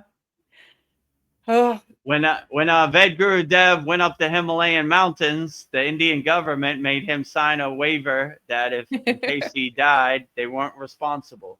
So you begin to realize that no one's coming to save you. If you run into a situation, you got to save yourself. So there is no pharmacy up there. There are no doctors up there. There is no hospitals up there. So you're going to have to heal yourself. So we have these practices of collecting our prana, blowing our prana to the hurt spot. And if you're lucky enough to travel with a bunch of enlightened yogis or yoginis, then collectively we will send healing energy to you. So that's why we have these mantras like Dan Van Tree, the Sita of medicine, to send healing energy and healing oil to help you overcome whatever you're going through. And works pretty good, I yeah. would definitely say. So don't put your faith or trust in anybody else to come save you. Save yourself, you know? So heal yourself wherever you're at. My plan is I hope to never see a doctor in my life. So Yeah. hopefully I That's a get good that wish. plan. I don't want to ask anybody how I feel in myself. I tell you how I feel internally. You don't tell me. So barring getting hit by a bus and having them put my body back together, I hope to never see a doctor. The small things, virus, cold, sickness, easy to overcome when you're a Kriya yogi or yogini. Yeah, light work, kindergarten, Light another day work. at the office, light work. So yeah, I don't have faith in other people. I get to work on myself and Yeah. do my inner work and heal myself. Level up, healing myself. Right. Yes. Vedagurudev Swami Vedananda is now healed. Yeah. Jai Babaji. Oh. You are now healed. Healed. Healing yourself. Not looking for external solutions, looking for internal solutions on the path of Kriya Yoga. Yes. Swami Vedananda Saraswati, I don't know. I want to explore the idea that boredom is good for you. And here's why. Because the world has so many distractions and we don't have time to be bored. Perhaps boredom is a great opportunity to be alone with your thoughts. And when I'm with my thoughts, that's when I'm the most creative and the ideas are flowing. But in this world, I see people and they get bored and they pull out their phones and they start scrolling to avoid boredom. But even even with that is boring, I think it takes real courage to sit with your boredom. And I notice when I'm bored, I immediately start looking for something to eat. Like the food will feel that boredom. We live in such a fast-paced world. It's very uncomfortable to sit with your boredom. And I just, yeah, I think being bored is a great opportunity to work on your inner self. And yeah, I think it takes courage to just like be with yourself. So I don't know what your thoughts are on that, Swami Vedananda. I think that's where the magic comes. Yeah, I would say my guru used to say silence is the best teacher. So look at boredom as an opportunity to do whatever spiritual practice you like. So if like Vedagurudev would say, if I'm at the DMV and I have a couple hours till they get to me to get a new driver's license, I break out my mala bag and I do my mantra japa. So when you're a Kriya yogi or yogini, you're never really bored because you're looking for opportunities where there's some downtime where you could cultivate and enhance your spiritual practice. So boredom is a non-issue because you fill in the boredom with an opportunity to do your spiritual practice, you know. So yeah, I would definitely say if you have the opportunity to close your eyes and meditate and go inside you as you, silence is the best teacher. So there is not an opportunity for boredom because you have too many kriyas, too many mantras, too many things to do to help fill in the space when you ever feel you're bored. So as a Kriya yogi, I never feel bored, you know? Yeah. I have too much work to do. I don't have enough time in the day to get to all the work. So Yeah. boredom is a non-issue Yeah. for a Kriya Never yogi or bored. yogini. Never Always bored, happy. right? Always happy, right? Yes. 24 hours a day, blissed out yogis or yoginis. Yeah, beautiful. I don't know, Swami Vedananda Saraswati, I don't know, this is something I've been thinking about that being an example to others, I want to help ourselves and others to show them it's possible. I don't know, I've recently been inspired to like help and heal people Mm. every day in every way that I can. And I do that with the Kriya Yoga School and in my day-to-day life. And I was thinking, really, what else is there but to help people? I feel like that's the highest calling, is to just help people. I feel like that's what my soul came here to do, is to help people. But I don't know, and if I could use my spiritual gifts to help people, that would help me too. And I think that being kind, showing up for people, I don't know, helping people out of danger, to be fearless. I don't know. I don't feel like, I don't know, you could never go wrong doing the right thing. I feel like that's the highest thing I could do. So, what do you think about that? They would say in Kriya Yoga, the lightning path to enlightenment is karma yoga, which is selfless service, helping people as much as possible. This is the fastest track to get to a higher consciousness or enlightenment. So, yeah, you can never go wrong helping people. Helping people is way more important than some fairy dust paper money. You know, I would look for Yeah. every opportunity to help people as much as possible. And I know Vedagurudev has told me that is the most important thing. He doesn't do the Kriya Yoga School to get rich or pay his bills. He does it to help people. That's Yeah. the free Kriya Yoga School. So helping people as much as possible, you can never go wrong. He also told me that he wants to have a Santa Claus list of people he've helped. So when he ascends, cue the sound effect.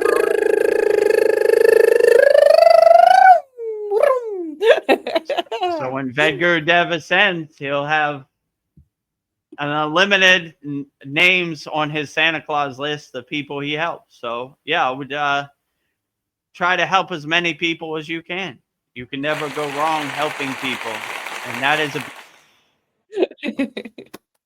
shout out to all the people that help people out there. Keep up the good work, you know, helping people, you know, uplifting people. That is always a beautiful thing. So, yeah, I would definitely say helping people karma yoga, selfless service is the lightning path to attaining higher consciousness. And you can never go wrong helping people. It makes you feel good. It makes them feel good. It's a win-win all around. So help as many people as you can. You don't have to give money. You could help an old lady across the street. You could put a smile on a child's face. These are all great ways to help people. So if you don't have the financial means, it's okay. Look for other ways to help people. You can never go wrong helping people. Yeah.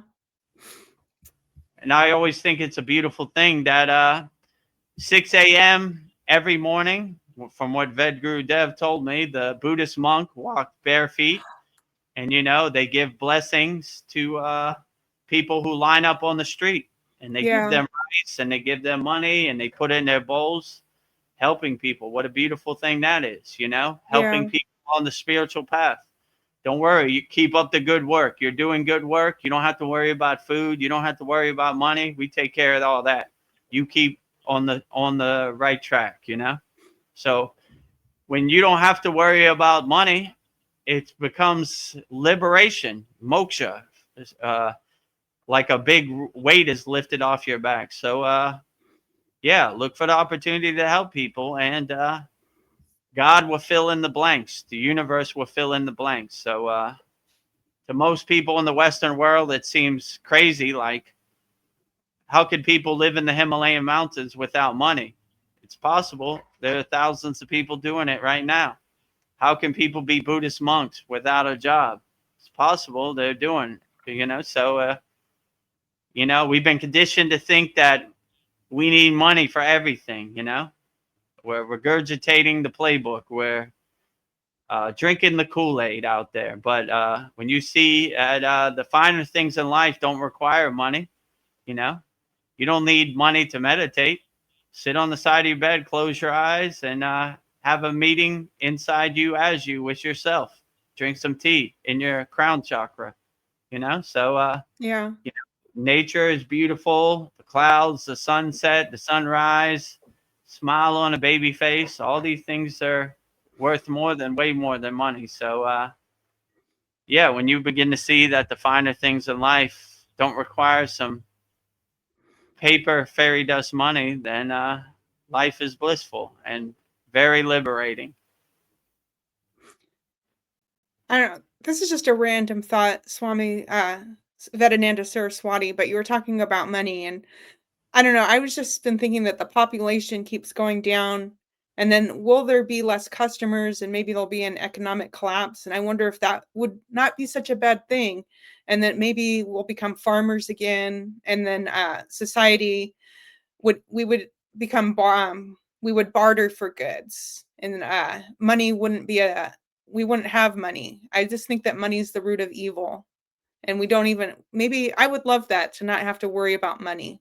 But I don't know, you just made me think about money, and maybe that's where we're going towards, but Yeah, it'd I know be that's great if you could bother and there was no need for no financial system. And yeah, we'll see what the world holds. If yeah, no matter what happens in the world, we'll still be here and we'll keep going. So yeah, give you some guidance. yeah. Customers or no customers, We don't keep need going, money. right? Yeah, We don't need money, right? Hence the free school, right? yeah. Or we would I would prefer people to practice Kriya yoga even if they didn't have money. That would be Yeah, a true blessing, right? Money, if you want to support, you can. If you don't, yeah, it's perfectly fine. I'd rather you get some tools to help you navigate this chaotic, distracting world out here. So yeah, it'd be a beautiful thing if we could go yeah, back to the golden yeah. age of before money, and we just loved each other, helped each other, Yes. look for opportunities to feed each other. In India, you could never go hungry because every ashram, every temple has like a food line. Line up. You're hungry? Good. We got a bunch of food here. Let's put some food on your plate and have a nice day. So I like that. They call it Prasad. Also, Prasad we give our food to God as an offering before we eat our food. So that's a true blessing, and God purifies our food and cleanses our food. Yeah. So we have divine food, but it's a good offering. God's not going to eat your food, but it's a good sign of good faith, that an offering that you give your food to God before you eat it yourself, right? And you thank God for the nutrition, the nourishment from your food, you know? Yeah. True blessing to have food on your plate. There are a lot of people that don't have food on their plate. Yeah, if I had unlimited money, I would donate money to those places and buy them rice, whatever they needed to feed people. I would, like, just help people as much as I can. But yeah, lots of people need food and help, so give what you can. So, yeah, that's a beautiful thing.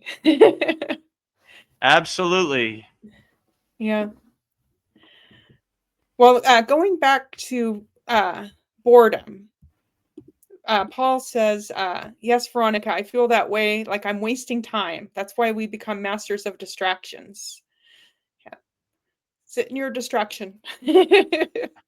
You're never wasting time, Yeah. like just being aware of the restlessness and the boredom. That is a true blessing also. Most Yeah. people aren't aware of that. Most people just, like my guru would say, sleeping with your eyes open, So don't be sleeping with your eyes open, look at the restlessness and the boredom as a true blessing to make you become aware. Like, okay, I'm going to look at this as an opportunity to focus my awareness and focus my attention on something that serves me in the present moment, and not let it go to waste or slip by. So, Yeah. yeah, I would look at every boredom, every restlessness as a good opportunity to overcome, or use some of your tools in your toolbox to practice and, Yeah. pass the time, you know. Swami Vedananda Saraswati, this is something I've been thinking about. If you want to attract things, you need to let go of all the negative fears and beliefs to attract things. Would you say that's true? Yeah, definitely. These negative beliefs, these negative emotions, they're like walls in front of you attracting what you want. So the water in your body is listening. So why would you waste your time on doubts, lack, all these lower emotions? You're actually blocking yourself. But when you raise your energy up, you harmonize and you begin to crystallize your circumstances. So it's like tuning in your radio dial to whatever you want. So if you delete all the distractions, all the static on your radio signal, you have a clear connection. So this is what these practices of Kriya Yoga do. We clear out our connections so we have a direct connection, and we don't waste time on lower emotions, lower instincts, wasted emotions. We focus our time on uplifting emotions, love, peace, harmony, freedom. We cultivate on that because the water in your body is listening. So if you want to uplift yourself and align yourself for whatever you want, always come from a place of abundance, not from a place of lack. And Yeah. that will help crystallize and harmonize the frequency that you're trying to attain. Like something like winning the Powerball or the lottery might be harder to attain because there's a lot of distractions. There's a lot of people trying to tune in that frequency also. Something like, I don't know, there's something in your daily life like, I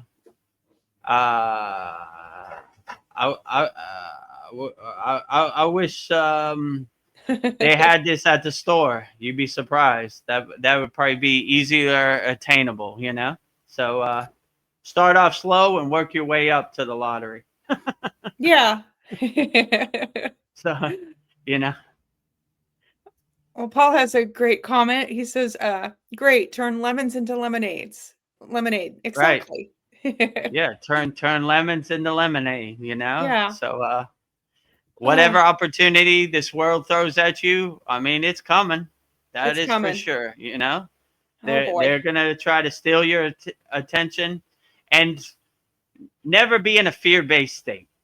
We're fearless yogis and yoginis, right? So whatever you see on social media, slot machine, or the mainstream media slot machine, don't let it affect you. Become the detached witness and be like, yeah, cool story, bro. I'm not buying it. So when you're fearless, you don't care about anything. You're not scared of anything.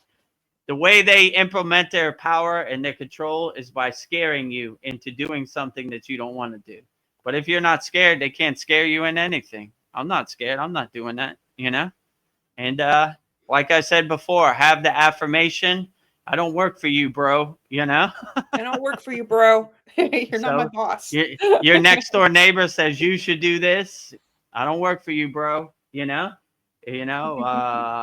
I don't know. Somebody you see on the street says you should do this. I don't work for you, bro. Yeah. So, when you take your power back, no one can steal your power. So, yeah, have that affirmation. I don't work for you. If you work a job and someone pays your rent, then you work for that guy. You got to Yeah. tread lightly. But anybody Yes. else outside your family or your job, just tell them, I don't work for you, bro. That's my affirmation. And then I don't work they for you, don't bro. like it, but it shows them like, you don't control nothing over here. I am the king of my castle and I do whatever I want. So Yeah, you you don't don't own control me. nothing. Just because I'm you not your live next slave. door to me, you don't control nothing over here. Just because I live in the same city, you don't control nothing over here. And the government in America should be civil servants. They work for us. We don't work for them. So no thanks. I don't Yeah. want you to be Okay. my slave master and tell me what I should do with my body or what I should think or, no thanks. I'm the king of my castle. I control everything over here. You Yeah. control nothing over here. So take your ghost stories and take a hike. Take a hike. Ta- Keep walking. Take take this job and shove it. I Shove ain't working here no more. it. Yeah. I was trying to. Yeah. I was trying to find the Oh, Oh,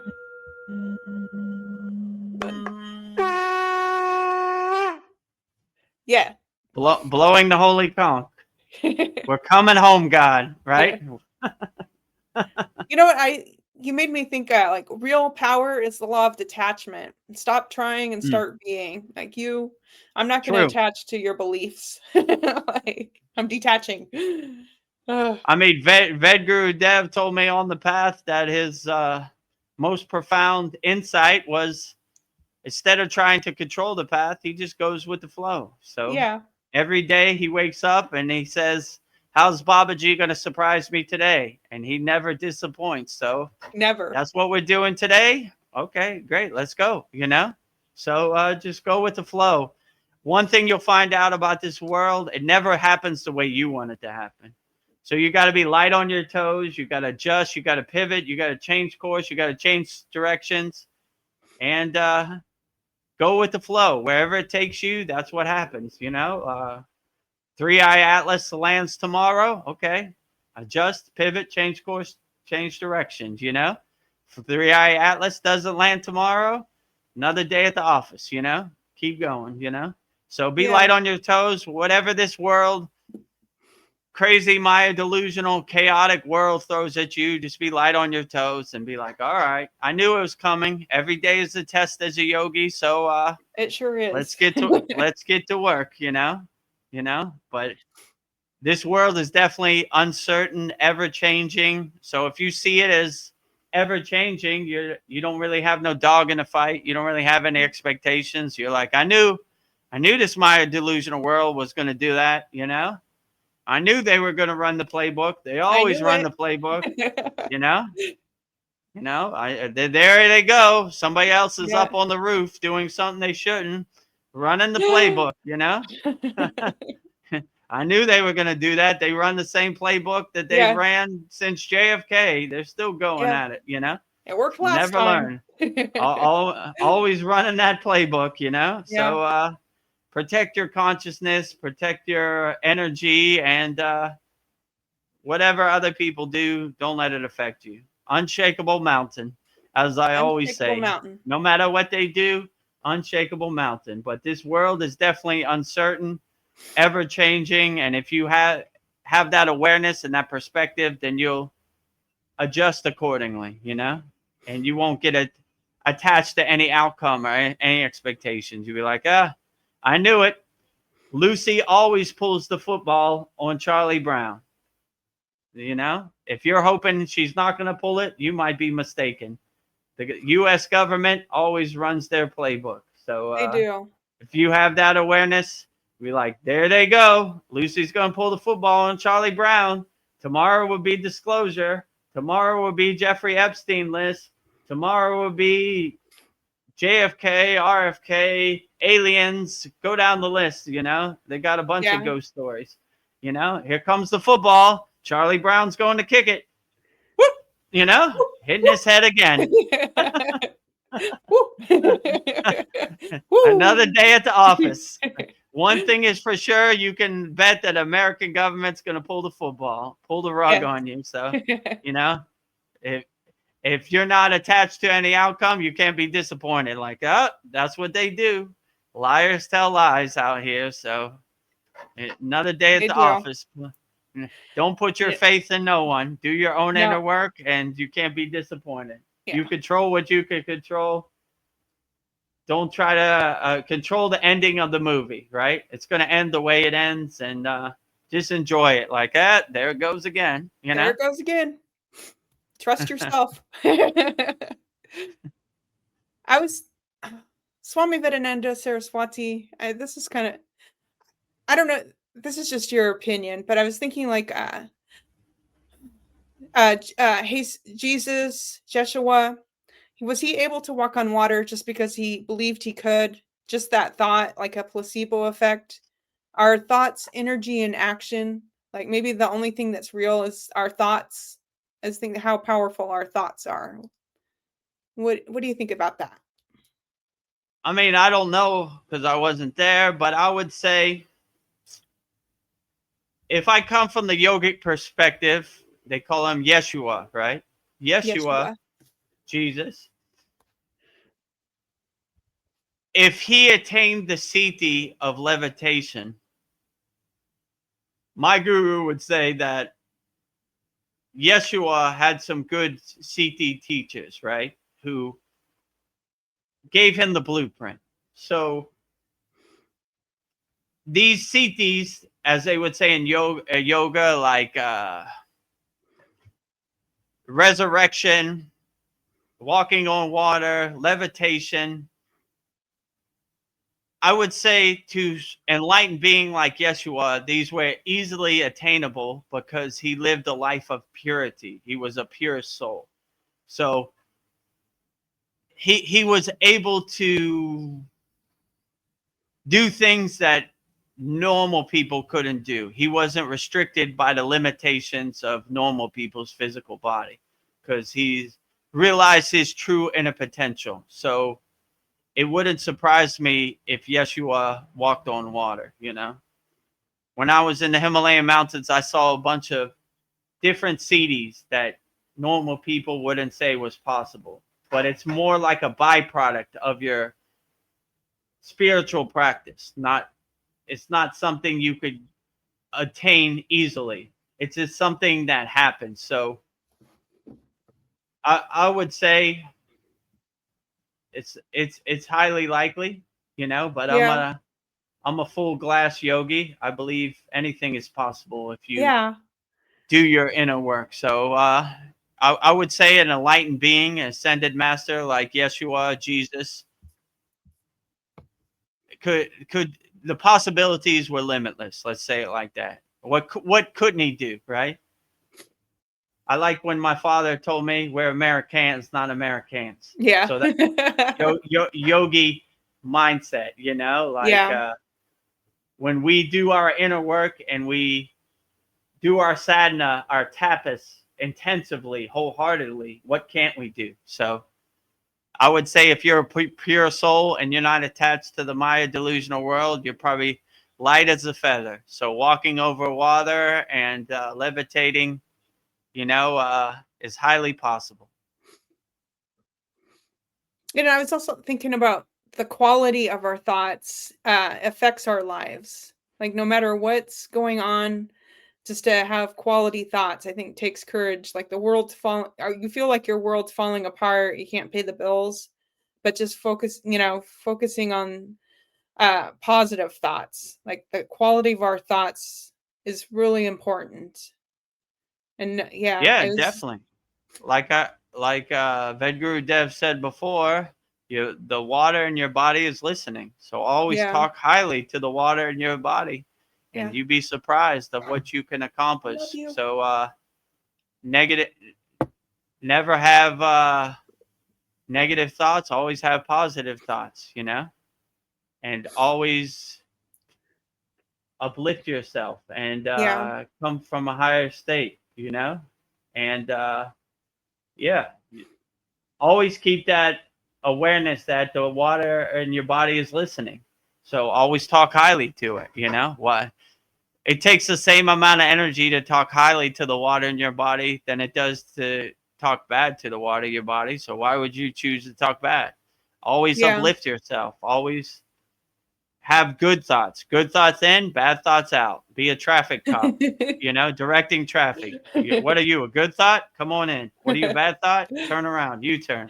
So always have that perspective, like what negative thoughts are just a waste of time. So I know people been conditioned their whole life to think negatively and woe was me and dwell in that pit of despair and be a pig rolling in the mud with the other pigs. Don't do it. Don't do it. Be like Jonathan Living Seagull. He didn't want to eat trash with the other seagulls on the landfill. He wanted to fly high. So fly high. Be a free bird. Do whatever makes you happy. This is a good practice to have. So yeah, I would definitely say don't dwell in lower thoughts, negative thoughts. You're you're dragging yourself into that pit of despair. Always speak highly to the water in your body, and you'd be surprised of your true inner potential. Yeah. Well, I don't know, Swami Vedananda Saraswati. I was thinking like going on a walk, playing music, dancing, and being in silence can lead to a spiritual awakening. Also, can making love to the right person lead to a spiritual awakening? Like when you feel totally present and aware with someone. I don't know. Many are looking for their soulmate, and think that this is what they're looking for, a sense of coming home to a person, a profound sense of comfort and understanding. So I don't know what you feel about that. Yeah, I would definitely say if you find the right person who's aligned with your same frequency, it's a divine union. It's the divine union of Shiva Shakti coming together as one, So if you're lucky enough to find that true blessing and somebody who is vibrating on your same frequency, then that is definitely a true blessing to connect two energies and become one energy. So if you have a fire, that's one fire. But if you have two fires and they connect, it's a super fire. So enhancing energies together, what a beautiful thing that is, Yeah. So yeah, I would definitely say if you're lucky enough. The problem is how would I say it? The spiritual dating pool gets slimmer the more you raise your consciousness. There are less Yeah. matches. So it's hard to find somebody who's vibrating on your same frequency, but they're out there, you know, stay Yeah, I think open you minded and you'll be surprised of what can happen when you least suspect it. yeah. I think you just answered my next question, Swami Vedananda. I was thinking like why do you think love is such a universal struggle? Like we're all struggling with love. Why is it such a struggle? Like, I uh, mean, I wouldn't struggle with love. I would just let love radiate out your body. Be a nuclear power plant of unconditional love, and don't block your love. Don't put obstacles in your love. Don't put resistance in your love. Just let it happen. You know, my yeah, guru used to say, "Love is not five beans in your hand. Love is unlimited. So give it to everybody." You know, become Oprah Winfrey of love out here. You get love, you get love, you get love, you get love. Everybody gets love. So give love unlimitedly. Become a radio antenna of unconditional love. Become a yeah, nuclear power plant radiating love as much as possible. And you'd be surprised how things come together. The universe fills in the blanks. Let's say it like that. So yeah, always lead with love. Never come from a place of hate. You know, always come from a place of love.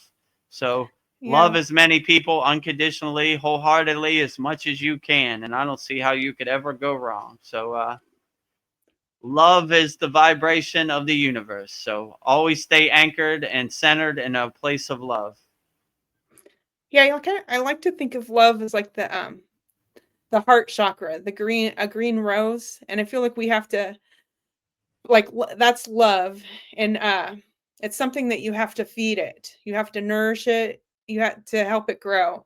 I don't know. Love is something that you have to help it grow. You got to feed it. It just I don't know. That's what I'm feeling like. Yeah, you got to nurture love too. That's what Yeah, I'm you got to water that green 12 petal flower, your heart chakra, your anahata. You got to speak nice to your heart chakra, you know. So, yeah, you definitely got to cultivate it, enhance it, and maintain it, you know. So, don't let your flower wilt. Let it yeah. blossom and be the most beautiful flower of all. So, yeah, send as much unconditional love to it as you can. Well, Mariana says that withholding love is the greatest pain on the other side. Yes, it is. Yeah, so don't withhold love. Just love as many people as you can and look for the opportunity to love as many people as you can. If you could see that, like if you have children, love your children as much unconditionally as you can. Even if you don't have a soulmate or a partner, there are many things to love in your area. Love your cats, love your birds, love Yeah. your children, you know? Be a nuclear power plant from love. If people withhold love from you, that's their problem, not your problem. So radiate love as much as possible. And if you become a nuclear power plant of love, then you don't really need too many external love, or you're not waiting for love for anybody else. You have a great storage, a great supply of unconditional love, and you make more love every day, right? Yeah. You're constantly generating love. So if somebody wants to withhold love from you, I don't really care because you have enough love to go around. And when you receive the love from your spirit guides, your ascended masters, your archangels, your deities, then you're not waiting for anybody else. So if they withhold love, that's their problem, not your problem. Like, I don't need your love. I got too much love to give myself, you know? I got an Yeah. overabundance, a supply of love. So, you know, you're not Yes. waiting on anybody. You're not depending on anybody else's love. You have your own love, you know? Yeah. Have love will travel, right? I bring my own love to the party, you know? Yeah. I feel like many of us they're afraid of love because it makes them feel helpless. They don't like that feeling because love feels so wonderful, but then it makes you feel helpless too. People don't like to feel powerless, helpless. I would see the glass half full, not half Yeah. empty. Like, it doesn't Yeah. make me feel powerless. It's a beautiful Yes. thing, you know. Like uh, I cultivate it, I enhance it. So like whatever this feeling is of love, I want it 24 hours a day. I'm trying to be a radio antenna, a satellite dish, a nuclear power plant radiating love 24 Yes. hours a day. So I never feel helpless, right? Because you feel helpless when you're hoping other people would kind of reflect your love back, or give the same love that you give back. And that, people are going to do what they do. They're not going to happen the way you want them to happen. So don't have no expectations. Just be a walking nuclear power plant. And if, people want to try to hurt you or deny you their love, you don't need it. You got a big supply, a huge bank of love. So Yeah. if you want to give me love, fine. Yeah. I want people who add, not minus, right? So I'm gonna take my love away from you. Doesn't matter. I have enough love to give, So Yeah. what Your I need your powerhouse of love love. for? It's dirty. It's tainted. It Yeah. comes with obligations and restrictions. I don't want that type of love. I want unconditional love with no guardrails and no rules or regulations. So take your love and shove it. Yeah. I Oh ain't no, working here no more. yeah. Well, I was the idea of being a detached witness. It seems Mm. like how do you love without becoming attached? I feel like it's impossible when it comes to love. I don't know. I can't love without being attached. I don't know. For me, I think that's the one thing that it's hard to be a detached witness when it comes to love. The way Um, you would become a detached witness when it comes to love is you just let it happen the way it happens, and you don't have no expectation. You're not oh yeah. trying to change the movie, or you're not trying to guide the outcome. You're just letting it happen the way it happens, and nothing really is going to happen the way you want it to happen. So if you have that mindset, you just be like, okay, it was good while it lasted, and keep moving on. But Yeah. have love will travel. So I'm traveling around. I carry my own love to the party, if you know what I'm Yeah. saying. So I Yeah. don't really need other people's love. So if you're attached to somebody else's love, you're going to suffer, because when they pull the rug or they pull the football on you, then you're going to be suffer. You're going to be disappointed, right? I want that love. I want it to be here. But if you see everything like clouds passing in the sky, okay, that was nice while it's here. Now it's over. Moving on. Turning the page, So Moving on. yeah, so just don't attach to love. It's gonna love is gonna come and go. It happens to everybody. So if you're not trying to attach to yourself to it, you understand how the universe works. You just let it pass. Okay, that was cool while it lasted, but now it's over, and I'm not trying to attach to it. That way I can't suffer. So if you don't have no dog in the fight, you just let it happen the way it happens. Clouds passing in the sky, water under the bridge. All right. Well, that was cool. But yeah, can't suffer. No No. suffering over here. And it seems like the spiritual path, it teaches you to be in search of something to be free, but what if real enlightenment is realizing there's nothing to be in search of?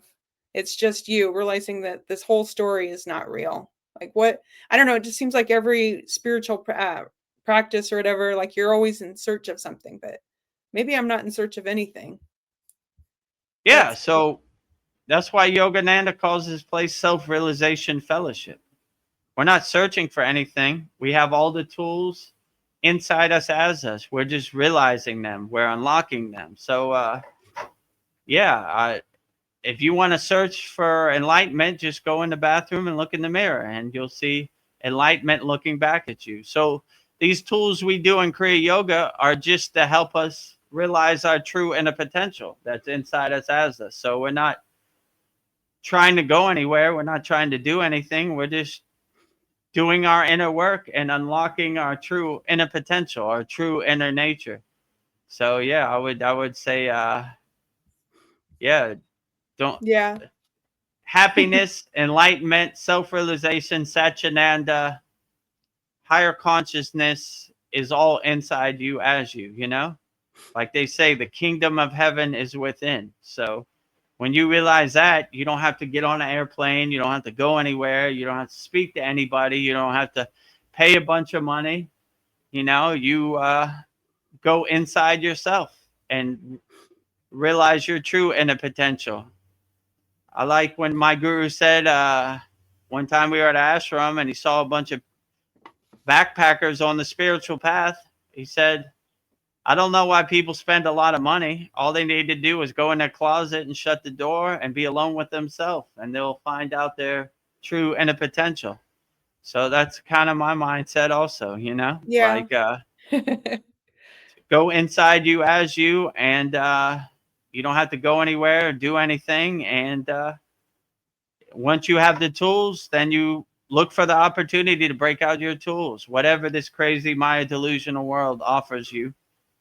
So look for Yeah. opportunities to use your tools. And if you don't have no tools, go to freekriyayogamasterclass.com, give you a step-by-step roadmap. Or, if you want advanced techniques and you want me to coach you and help you along the path and answer all your questions, join our Kriya Yoga School Masterclass, Kriya Yoga Masterclass. Master the supreme science of yoga.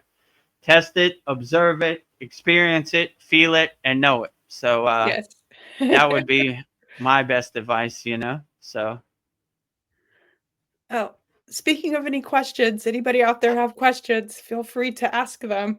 We have Swami Vedananda Saraswati on deck.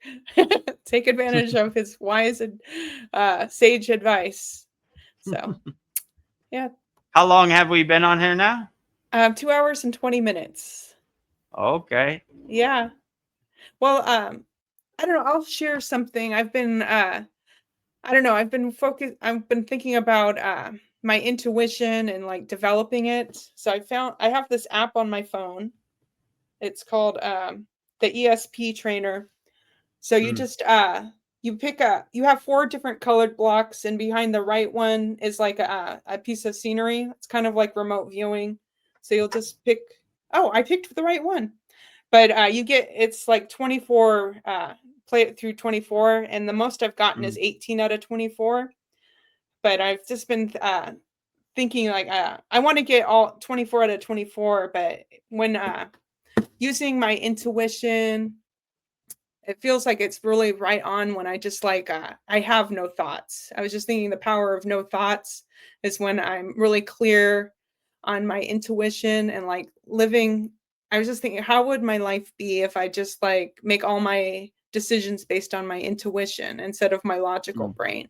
So I was just thinking maybe that's something that we could test. I'm testing it right now just to see what happens if I just follow my intuition and just see where it takes me. So yeah, and yeah, I would let your intuition be your GPS, your North Star, your yeah, guiding light. Let it guide you, Your soul is never gonna lead you wrong. So yeah, always listen to your soul, always listen to your intuition, always listen to your higher consciousness, and it'll be your best GPS, and it'll guide you where you need to go. Like on the spiritual path, your logical mind is always trying to make sense of it, but there's a lot of stuff you can't make sense. yeah, And I like when my guru said, like, say I would see like a CD or something, nothing to see here, yeah. nothing to see here, like, don't try to make sense of it. But yeah, when you stop using your logical mind and then stop going with the flow, then the universe kind of fills in the blanks, which is a beautiful Yeah. thing. Well, I think since we have no more questions, I was thinking Swami Vedananda Saraswati, maybe I could do the guru mantra for you before we go. Oh, outstanding. Yeah. I would love to hear it. Yeah. Guru Brahma, Guru Vishnu, Guru Deva, Maheshwara, Guru Saksak Brahma, Tahasme, Shri Guruve, Swami Vedananda, Saraswati, Guru Brahma, Guru Vishnu, Guru Deva, Maheshwara, Guru Saksak Brahma, Tahasme, Shri Guruve, Swami Vedananda, Saraswati, Guru Brahma, Guru Vishnu, Guru Deva, Maheshwara, Guru Saksak Brahma, Tahasme, Shri Guruve, Swami Vedananda, Saraswati. Jai Jai Babaji. Babaji. Jai Well, Babaji. Very beautiful, Veronica. Thank you for that. oh, thank you. Outstanding. Very uplifting. Yeah. Yeah, thank you for everything you do, Swami Vedananda Saraswati, and thank you for being here on our satsang and answering all my questions and being so patient. So, All the glory to Babaji and Mataji and the Siddhas. They're doing all the heavy yeah. lifting. Well, is there anything that you'd like to share, Swami Vedananda? I've been just blabbing away, asking you all these questions. Well, I'm not a man for many words. I Yeah. would just say happy, happy, happy. Stay happy out there. Happy Halloween to everybody out Yes. there. And yeah, just stay happy. Yeah.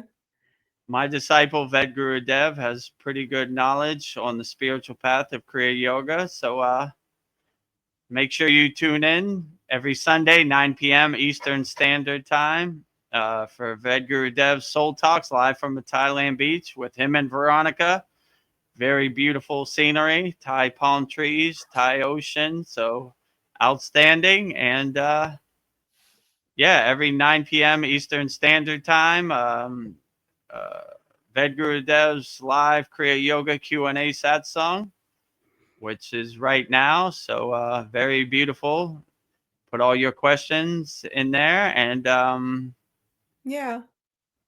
Mantra Monday, Lord Krishna will be coming up, premiering 11 a.m. Eastern Standard Time. So that'll be 12 mantras in the Mantra Monday playlist. So if you want to see Mantra Monday, make sure you subscribe to Vedgurudev's YouTube channel at Vedgurudev. Daily Babaji quotes, daily satsang videos, daily soul talk videos, Mantra Monday every Monday. Just go to the playlist and let all the mantras play, let all the soul talks play, let all the satsangs play. We need 400 more watch hours, then we will be monetized. So make sure you support our Kriya Yoga family, and we will be monetized sooner than other. Just leave the Mantra Monday on and let it play. So yeah, let it play. our YouTube channel at Vedagurudev. And yeah, if you want to learn Kriya Yoga 100% free, go to Kriya Yoga Masterclass. If you want to learn Kriya Yoga 100% free, go to freekriyayogamasterclass.com. You want to connect with like-minded souls all around the world, over 810 like-minded male and females, yogis and yoginis practicing Kriya Yoga, 100% free. Join our group. Go to soulinder.com, which is also freekriyayoga.com. Free Kriya Yoga, we have a very interactive community, a lot of great spiritual knowledge in our community posted every day. So yeah, join there, support the family.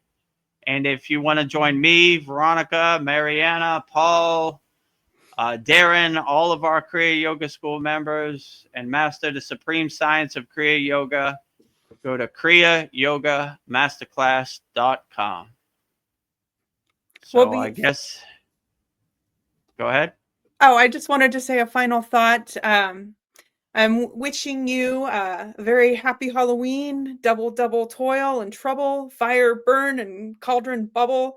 And it's Halloween and everyone's entitled to one good scare. So I just wanted to say, Swami Vedananda Saraswati, you're always welcome. So anytime you want to come to our satsang, you're welcome. Jai Babaji. Jai Babaji.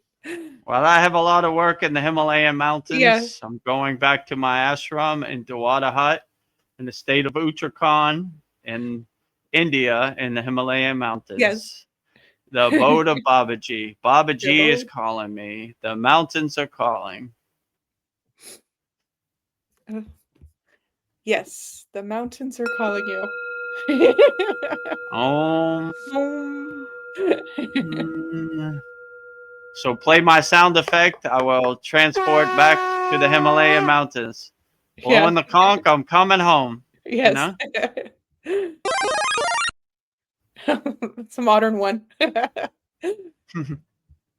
Let's see.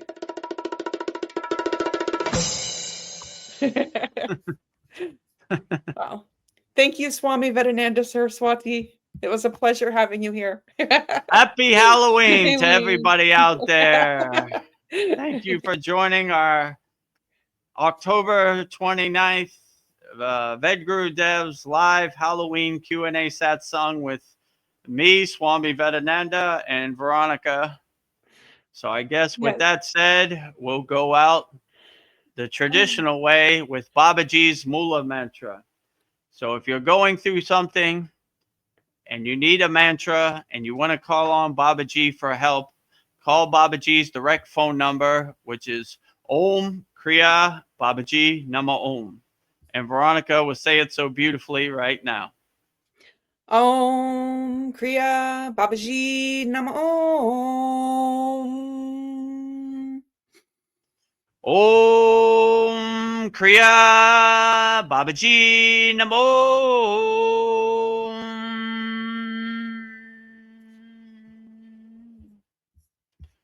And lastly, we will say Loka Samasta Sukhino Bhavantu 3 times, sending peace, love, harmony, and freedom to all beings wherever they're at, whatever plane of existence they are on.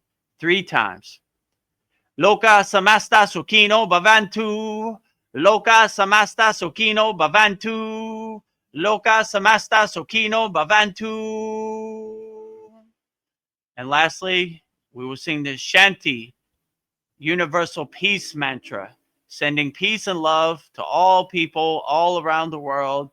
And Veronica will say it so beautifully right now.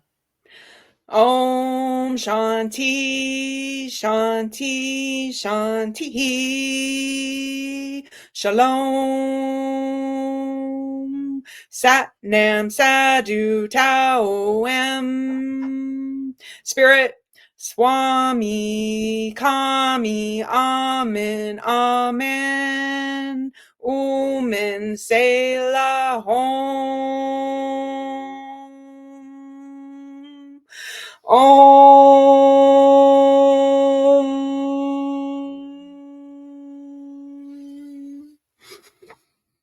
Om Shanti, Shanti, Shanti, Shalom. Sat Nam Sadhu Tao Em Om Spirit, Swami Kami, Amen, Amen, Omen Selah Hom.